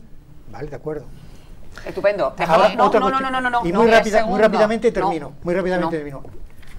Si vamos a suponer que los catalanes en un momento determinado mayoritariamente quieren la independencia, ¿de verdad creéis que eso se va a parar con un 155? Se acrecenta. Vale. En el momento que aplican en 155 no son el 40, son el 70. Claro, dejamos ahí esa pregunta que ojalá alguno de esta mesa tuviéramos la respuesta. Pero quiero que hablemos de dos temas más antes de terminar el programa, porque ya veo que el Brexit va a ser imposible, Venezuela, como siempre, se va a quedar encima de la mesa. Pero quiero que hablemos de dos temas también de carácter nacional, y ahora que estamos en elecciones y tanto hablamos, al margen de la legalidad, también hablamos de la ética en política, de la transparencia, de hacer procesos abiertos a la ciudadanía, de que, bueno, pues hay que ser también justo, aparte de legal. Pues quiero que hablemos de dos casos concretos y en este sentido se refiere a dos mujeres, una del Partido Popular y otra de Ciudadanos. En el caso del Partido Popular hablamos de la vicepresidenta Soraya Sáez de Santamaría. Se ha puesto sobre la mesa, ayer concretamente y hoy se está hablando de ella, su fichaje, un gran fichaje, ha dicho además el presidente del despacho de abogados Cuatro Casas, de Soraya Sáez de Santamaría. Le han dado su compatibilidad, que podía hacerlo y demás, pero se está poniendo muy en tela de juicio por parte del resto de partidos políticos, no si es legal, sino si es ético. Luis Carlos. A ver, es igual de ético que Mariano Rajoy coja y recupere su trabajo. Ella es abogada del Estado, ella es una gran profesional, está bajo excedencia y, por supuesto, pues ha decidido dejar la política y volver a trabajar. Me gustaría que eso fuese un ejemplo común para todos los partidos, es decir, que las personas que estemos en política, cuando ya no estemos en política, trabajemos. Además, ella no es el caso de... Bueno, el argumentario del resto de partidos es si realmente no ha tenido nada que ver con ese despacho de abogados. Bueno, eso es ganas de darle la vuelta a eso. Nosotros no hemos mandado a una pobrecilla a la ONU, a cualquier eso, allí a echar el sueldo de toda su vida porque no tenía oficio de beneficio. Lo que es una persona que se ha dedicado a la política durante X años, que no ha estado toda su vida, sino durante X años, que ha terminado su carrera política y que ha decidido que en vez de volver a recuperar su plaza en lo público, pues ha decidido, bueno, le han ofrecido un puesto en un bufete de abogados y como abogada que es, pues lo ha aceptado o no lo hubiese aceptado, o a lo mejor no sé si es el único eso. Como va a tener que replicar, seguimos ahora, Alfonso. Yo creo que Soraya Sáez de Santamaría ha sido una de las mejores políticas que ha tenido el Partido Popular y precisamente yo no soy susceptible de votar al Partido Popular. Dicho eso, lo que sí hay que aclarar, Luis Carlos, es que hace no sé cuánto tiempo hace, la Fiscalía, que por supuesto tú sabes que depende del Estado, llegó a un acuerdo con Cuatro Casas para que su presidente no fuera a la cárcel. De 20 a 2 Bueno, años. no, de 20 a 2 años, no recuerdo exactamente el número de tiempo.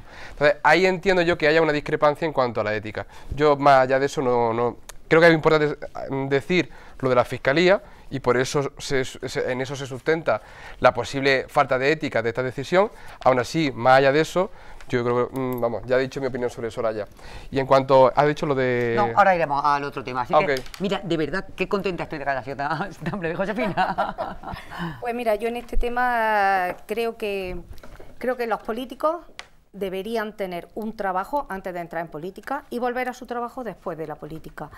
Entiendo que es una elección personal de ella, no sé si, desconozco si hay otros otros temas, otras estas, y como de las cosas que no tengo pruebas no suelo hablar, pues no lo sé y no lo digo, pero que es un derecho innegable de ella decidir dónde quiera trabajar y si se le ha ofrecido. Bueno, pues también podíamos hablar, por ejemplo, de la mujer de Pedro Sánchez, que se le ofreció un trabajo y que podía habérsele ofrecido en función de que su marido era el presidente y podía favorecer o no. Es que son cosas que son que nadan ahí en una línea muy... arenas movedizas, no le estoy cuestionando. Ser mujer no es nada. Ya. No es responsabilidad. Soraya sí que no le estoy cuestionando. Te quiero decir que son ejemplos que se cuestionó también en su momento y que te ponen ahí un poquito en la balanza de decir, bueno, se toman ético, decisiones no ético. de contratar a las personas, a las mujeres en este caso, por ser mujer de, vamos, ya pues sea que nos dieran 28 no ataques. Antonio. Bueno, yo creo que es evidentemente legal, pero para nada es ético, para nada. Yo voy a decir una frase que no es mía. No confíéis en los políticos que terminan en los consejos de administración de las grandes empresas. Es que ahí te equivocas, no mientas, es que ahí te has equivocado. No es un consejo de administración, es que va a un bufete de abogado a trabajar de abogada. A un bufete, es que te estás equivocando, bufete, no le mientas a la gente. A ver, un momento. Además, no solo eso. A un bufete de abogada trabajas como abogada. Claro. No es un consejo de administración. No me confunda las puertas giratorias de las que muchas veces se habla con eso. Esta señora, ¿cuánta actividad pública, de carácter público me refiero, de empresa pública, ha tenido como abogada? ¿Perdona? Como abogada. La primera que sacó, es decir, una persona que ha sido la empresa, número uno de abogada del Estado, y me dice que qué actividad ha tenido. Empresa privada. En la empresa privada pues ha terminado su actividad de política. ¿Cuánto ha trabajado en bufetes de abogados? ¿Cuánto? Pero si ha trabajado en la administración pública, ahora trabaja en la privada, así que nunca. ¿Qué tiene que ver la velocidad con el tocino? Pero eso no le impide. Bueno, claro, el único problema está en la fiscalía. De verdad que Antonio nunca os interrumpe. Antonio nunca os interrumpe, es verdad. No es ético, es una puerta giratoria. Y es un pago en diferido de favores que ha hecho a determinado tipo de empresa. No puede ser que una persona que desde la administración ha sido responsable de un área de la cual se ha beneficiado una empresa, no tarde meses en estar trabajando en esa empresa. Ese es el problema. Señores, ustedes decidan qué tipo de políticos quieren. Decidan. Estupendo. Me toca. Bien. Yo creo que aquí no tendría que haber ningún debate si se basara el empleo de cada político cuando lo deja. Una parte fundamental es que provengan, o sea, que tengan su trabajo, que a política se viene a servir unos años y luego volver a su trabajo. Dicho esto, no habría ningún tipo de debate ni ético cuando nos basáramos en el que la persona que trabaja es por su currículum y ese currículum estuviera basado en el mérito y en la capacidad. El problema que surge, cuando no nos basamos en el currículum por mérito y capacidad, sino que nos basamos para obtener un trabajo en base a que a la política no ha venido uno a servir, sino a servirse de la política. Y la política se utiliza como un medio para, una vez que termina la política, encontrar un trabajo que no está basado, y vuelvo a decirlo, ni en el mérito ni en la capacidad, sino en otro tipo de mérito. En este caso concreto, por mucho que digamos ahora, lo que suceda lo sabremos en un corto periodo de tiempo. O sea, hoy en día en la sociedad en la que vivimos no se puede ocultar y en un corto periodo de tiempo veremos a ver si esa contratación obedece a ese mérito y esa capacidad de esa persona o a otro tipo saldrá seguro de mérito. En un sentido o en otro. Josefina, en este caso quiero hablar de Castilla y León. Quiero hablar de qué ha pasado, que se ha tildado de pucherazo, que se ha arreglado rápidamente, se ha solucionado al final. El fichaje estrella iba a serlo, por lo menos la candidata que apoyaba el aparato del partido, salió, luego resulta que había 80 y tantos votos, me parece que era, que no lo eran, y bueno, pues lo que le daba la victoria a precisamente esa candidata que hacía 4 días estaba en el PP. Entonces, bueno, ¿qué ha fallado ahí? Bueno, vamos a ver, yo creo que no ha fallado nada, al revés. Yo entiendo que eso demuestra la limpieza de los procesos de Ciudadanos. ¿Por qué? Porque ningún partido de los que hacen primarias, porque hay partidos que como no hacen primarias, directamente es el dedazo, tú vas, ¿vale? Pero bueno, aquí se hacen primarias. Nadie está libre de que haya quien intente hacer trampas, quien haga quien sea, me da igual. Pero se ha demostrado que rápidamente se ha visto que había un pucherazo y en muy pocas horas estaba solucionado. Se está investigando quién lo ha hecho, cómo hacerlo y cómo evitar que vuelva a pasar. Por lo tanto, yo creo que es un ejercicio de limpieza democrática. Nadie, ningún partido puede decir. No, más que rápidamente, la verdad que lo han abordado. En mi partido no hay corruptos, en mi partido no hay maltratadores, en mi partido no hay abusadores de menores. Nadie puede decirlo, porque los partidos están hechos de personas y las personas entran y cada uno trae su mochila y muchas veces no la conocemos. Lo que sí pueden hacer los partidos es solucionar esos problemas en el momento que se detecta. Estupendo. Antonio. En el momento que se detecta, no en el momento que se denuncia. Da igual, es la forma de detectarlo. Bueno. Quien lo ha detectado es el que ha denunciado, lógicamente. Sí, si no se hubiera denunciado, no sé. No se hubiera detectado, no se hubiera detectado nadie. me hago varias no reflexiones. Yo soy una persona reflexiva. Perdona, tú es que das por sentado que eso lo ha hecho el propio partido, entonces ahí Espérate, es donde... Yo no doy por sentado, todavía no he terminado mi argumento. Ya, pero estás diciendo que que ya, si no se detecta, ¿qué hubiera pasado? Yo no he dicho nada de eso, es como cuando dice... y el señor que llevaba los zapatos azules, ¿cómo supo que...? Ay, ¿cómo supo que llevaba los zapatos azules? Una cosa más que me ha cortado en cana, bueno, pero quería decirla, que esto es... no es las primarias que hacen algunas veces Podemos, cuando este señor dice me he comprado un casoplón y quiero que los afiliados ratifiquen, y ahí hasta yo me podía meter en el ordenador y votar. Tú aquí firmas y tú votas, vale. Y se queda un registro de la hora del ordenador que lo hace y de quién lo hace. Entendido perfectamente. Perfecto, vamos. Bueno, perfecto. Por suerte tenemos líderes con casoplones, el vuestro mejor que el del nuestro. Una cuestión, ¿cómo puede ser que una persona, por muy hiperliderazgo, hiperpolítica, con una capacidad súper mayúscula en política, que lleva 2 semanas o 1 semana o 2 días en un partido político, consigue colar 80 votos, o sea, 80 votos ahí? ¿Puedo responder? No, ahora, pero cuando acabe, cuando termine. ¿Cómo es posible que una persona, por muy presidenta de lo que haya sido o de lo que sea, con 2 días en un partido sea capaz de hacer que el aparato del partido meta 80 votos a la remanguillé? Ahora ya sí lo has dicho. Antes me has dicho que yo estaba diciendo que lo habías pensado, pero no lo habías dicho. Sí, pero tú lo has ya dicho sí antes. Lo has dicho. Exacto, pero ¿por qué te has adelantado a mi argumento? Porque te estaba viendo la cara y yo soy muy No te adivinas. Bueno, entonces, ¿cómo es posible que de pronto una persona que no ha pisado un partido político en su vida, yo creo que no ha pisado ni una sede, no sé si la foto que se hizo de presentación fue en una sede o a lo mejor fue en una cafetería, de pronto tenga en su mano el colar 80 votos de la manera en los que los coló, que eran 80 votos falsos. Eso por un lado. Y luego, Castilla es una excepción lo que ha pasado allí, ¿verdad? Y en Madrid y en Murcia, que los propios, vuestros propios compañeros están pidiendo precisamente que se revisen las votaciones que han tenido lugar allí, claro, que se revisen las direcciones IP, que haya quien quiera que se pida revisión. Que se revisen las direcciones IP, que se revisen la hora de las votaciones, que se revisen... Te garantizo el equipo entero. Te garantizo que ahora, como te van a decir más cosas, me da igual. Vete tomando nota. Bueno, podéis sacar cosas, pero hay cosas raritas, ¿no? Yo de Ciudadanos te podría hablar y te digo que esto es como las novelas, la realidad supera la ficción, o sea, todo lo que uno se imagine se ha caído. Lo único que ha pasado era, pues bien, eso que hay los fichajes estrella que han tenido siempre, esa primaria, entre comillas, y el aparato siempre favorece y apoya, o sea, dentro de esa primaria en igualdad de condiciones de los candidatos, siempre se apoya al que el aparato decide y, sorpresivamente, siempre gana el que el aparato decide. ¿Qué ha pasado esta vez? Pues que la persona que había enfrente de PES, la persona que había enfrente para lidiarse a estas primarias, es una persona de peso. Es una persona está en la Ejecutiva Nacional y bien conoce, porque otra persona normal, un afiliado de base, no hubiera jamás podido enfrentarse al aparato ni detectar este tipo, pero estamos hablando de una persona que pertenece al Comité Ejecutivo Nacional, estamos hablando de una persona que conoce el engranaje de dentro del partido y le ha dicho al señor Rivera, no, esta vez no, tú se la colarás a los demás, pero a mí no me la cuela. Carlos. Simplemente eso, se ha caído con el equipo. Bueno, vamos a ver.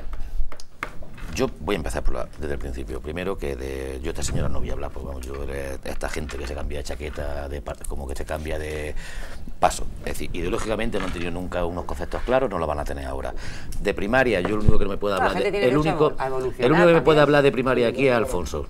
Alfonso, porque somos los únicos partidos que hacemos las primarias como tienen que hacerse, con un voto y una urna, que es como tiene que hacer, y ahí vienen los problemas, y no gana el oficialista, y no gana el oficialista, sí, pero a ver, lo mismo que le ha pasado a Ciudadanos, pero a ver, no me interrumpáis en esto, porque lo mismo que le ha pasado a Ciudadanos, le ha pasado a ellos, que cada 2 por 3, en sus supuestas primarias, hay denuncias de pucharaza, o por ejemplo, como les pasó en la Uni, en la última al candidato, pues resulta de que había 30 o 40 metidos de candidatos que no sabían ellos ni qué más es candidato a número 1 por Podemos. Es decir, vamos a dejarnos, porque mientras que el control lo tenga el propio partido, el que sea el sistema de elección, malamente. O bien tiene que ser una empresa externa, como se hace en otros sitios, o bien a la urna, como siempre. Y así vienen los problemas, porque así puede ganar el que puede ganar. Y como le ha pasado, el oficialista, entre comillas, antes era Sara Díaz, el oficialista nuestro en algunas partes de Soraya o era Cospedal, y al final ganó Paula Casado. Así es como se gana, así es como se ganan unas primarias y así es como se hace legalmente.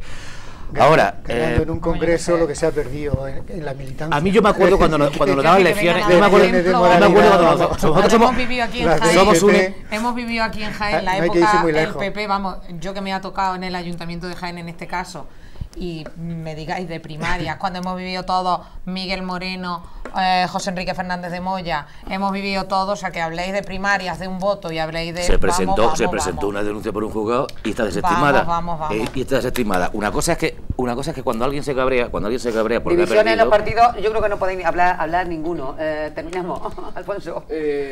Yo puedo terminar. Quien esté libre de pecado, tú sí, porque puedes responder brevemente, intenta resumir. Cuando una comunidad, cuando la comunidad con más extensión del territorio, con 9 provincias, votan 1000 y pico afiliados, es un síntoma del declive de Ciudadanos por los pactos con la extrema derecha desde el mes de diciembre y por el anuncio de no pactar con el PSOE, lo que le abocaría a un gobierno con la extrema derecha.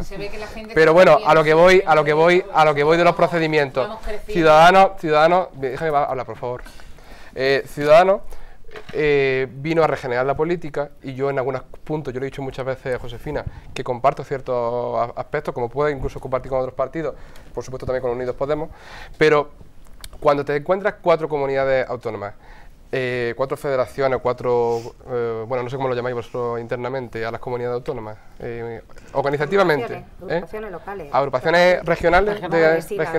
Vale, cuando en 4 ocasiones te dicen eso. El problema, Josefina, es el siguiente. Hay 83 votos que no cuadran. La Dirección Nacional, entiendo que si detecta un fraude, parece ser que la Dirección Nacional sabe mucho más de lo que sabemos los ciudadanos. Te explico por qué. Porque si hay 83 votos que no cuadran, ¿por qué la Dirección Nacional le da la victoria al candidato que lo ha denunciado para callarle la boca y que no diga nada? ¿No sería lo justo que se repitiera el proceso para que los militantes de Ciudadanos pudieran votar libremente y votar al mejor candidato o candidata? Luego, ahí el problema que tiene Ciudadanos en Castilla y León, que el aparato del partido ha decidido quién es el que gana, con un fraude de por medio. Ya puedo yo responder. ¿Puedes responder brevemente, muy breve, por favor, Josefina? Creo que aquí se ha quedado demostrado que todos los partidos tienen en sus primarias los que tienen, tengan de la forma que tengan, tienen problemas. Ciudadanos ha tenido un problema y ha demostrado que le pone solución.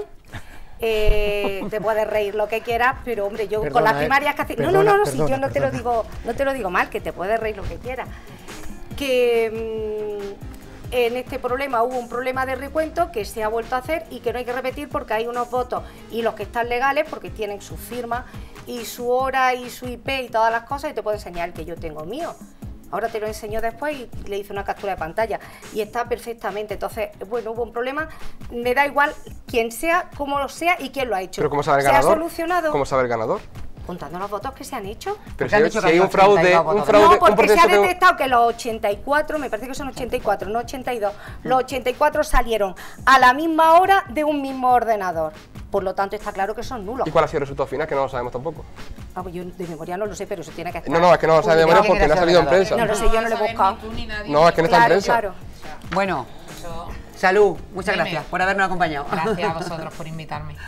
Aquí te esperamos siempre que tú quieras venir a acompañarnos. Sí, gracias Luis Carlos por habernos acompañado también. Muchas gracias a vosotros, ya son las 12 y pico la noche, ya ahora tenemos hora de irnos, pero vamos, de cabeza mañana hay que trabajar. A dormir. Además, salud a de regresar a Jaén, a La Guardia tiene que volver Antonio Machado. Muchísimas gracias por habernos acompañado. A vosotros. Y muchas gracias también, Alfonso, por estar una semana más con nosotros. Josefina, como siempre, muchísimas gracias por haber estado con nosotros. Quiero recordar, antes de que os vayáis, bueno, pues muchas personas también se ubiquen, que os suelen ver a menudo, que, bueno, pues en este caso Salud es la número 1 de Vox en Jaén, la número 1, es la coordinadora, presidenta provincial. Que Luis Carlos es concejal en Baeza y además se presenta, número 7 por Baeza, que se presentaba recientemente la lista del Partido Popular este pasado domingo y va como número 7 en su candidatura al Ayuntamiento de Baeza, que Josefina, bueno, es secretaria de la agrupación local y seguro que pronto nos enteraremos que igual es hasta candidata, se verá. Y bueno, pues Alfonso va en el número 12 de la candidatura de Baeza por el PSOE, obviamente. Y en este caso va a ser número 1 al Senado por Jaén, por Unidas Podemos, Antonio Machado. Un poco también porque la gente se familiarice con los cargos y bueno, pues vea que las personas que están hablando saben de lo que hablan y saben de sus propios partidos. Gracias de nuevo, muy buenas noches a todos ustedes como siempre. Gracias por seguirnos, por su atención, por ser fieles a nuestra cita y volvemos la próxima semana aquí en Actualidad Debate. Hasta entonces, buenas noches.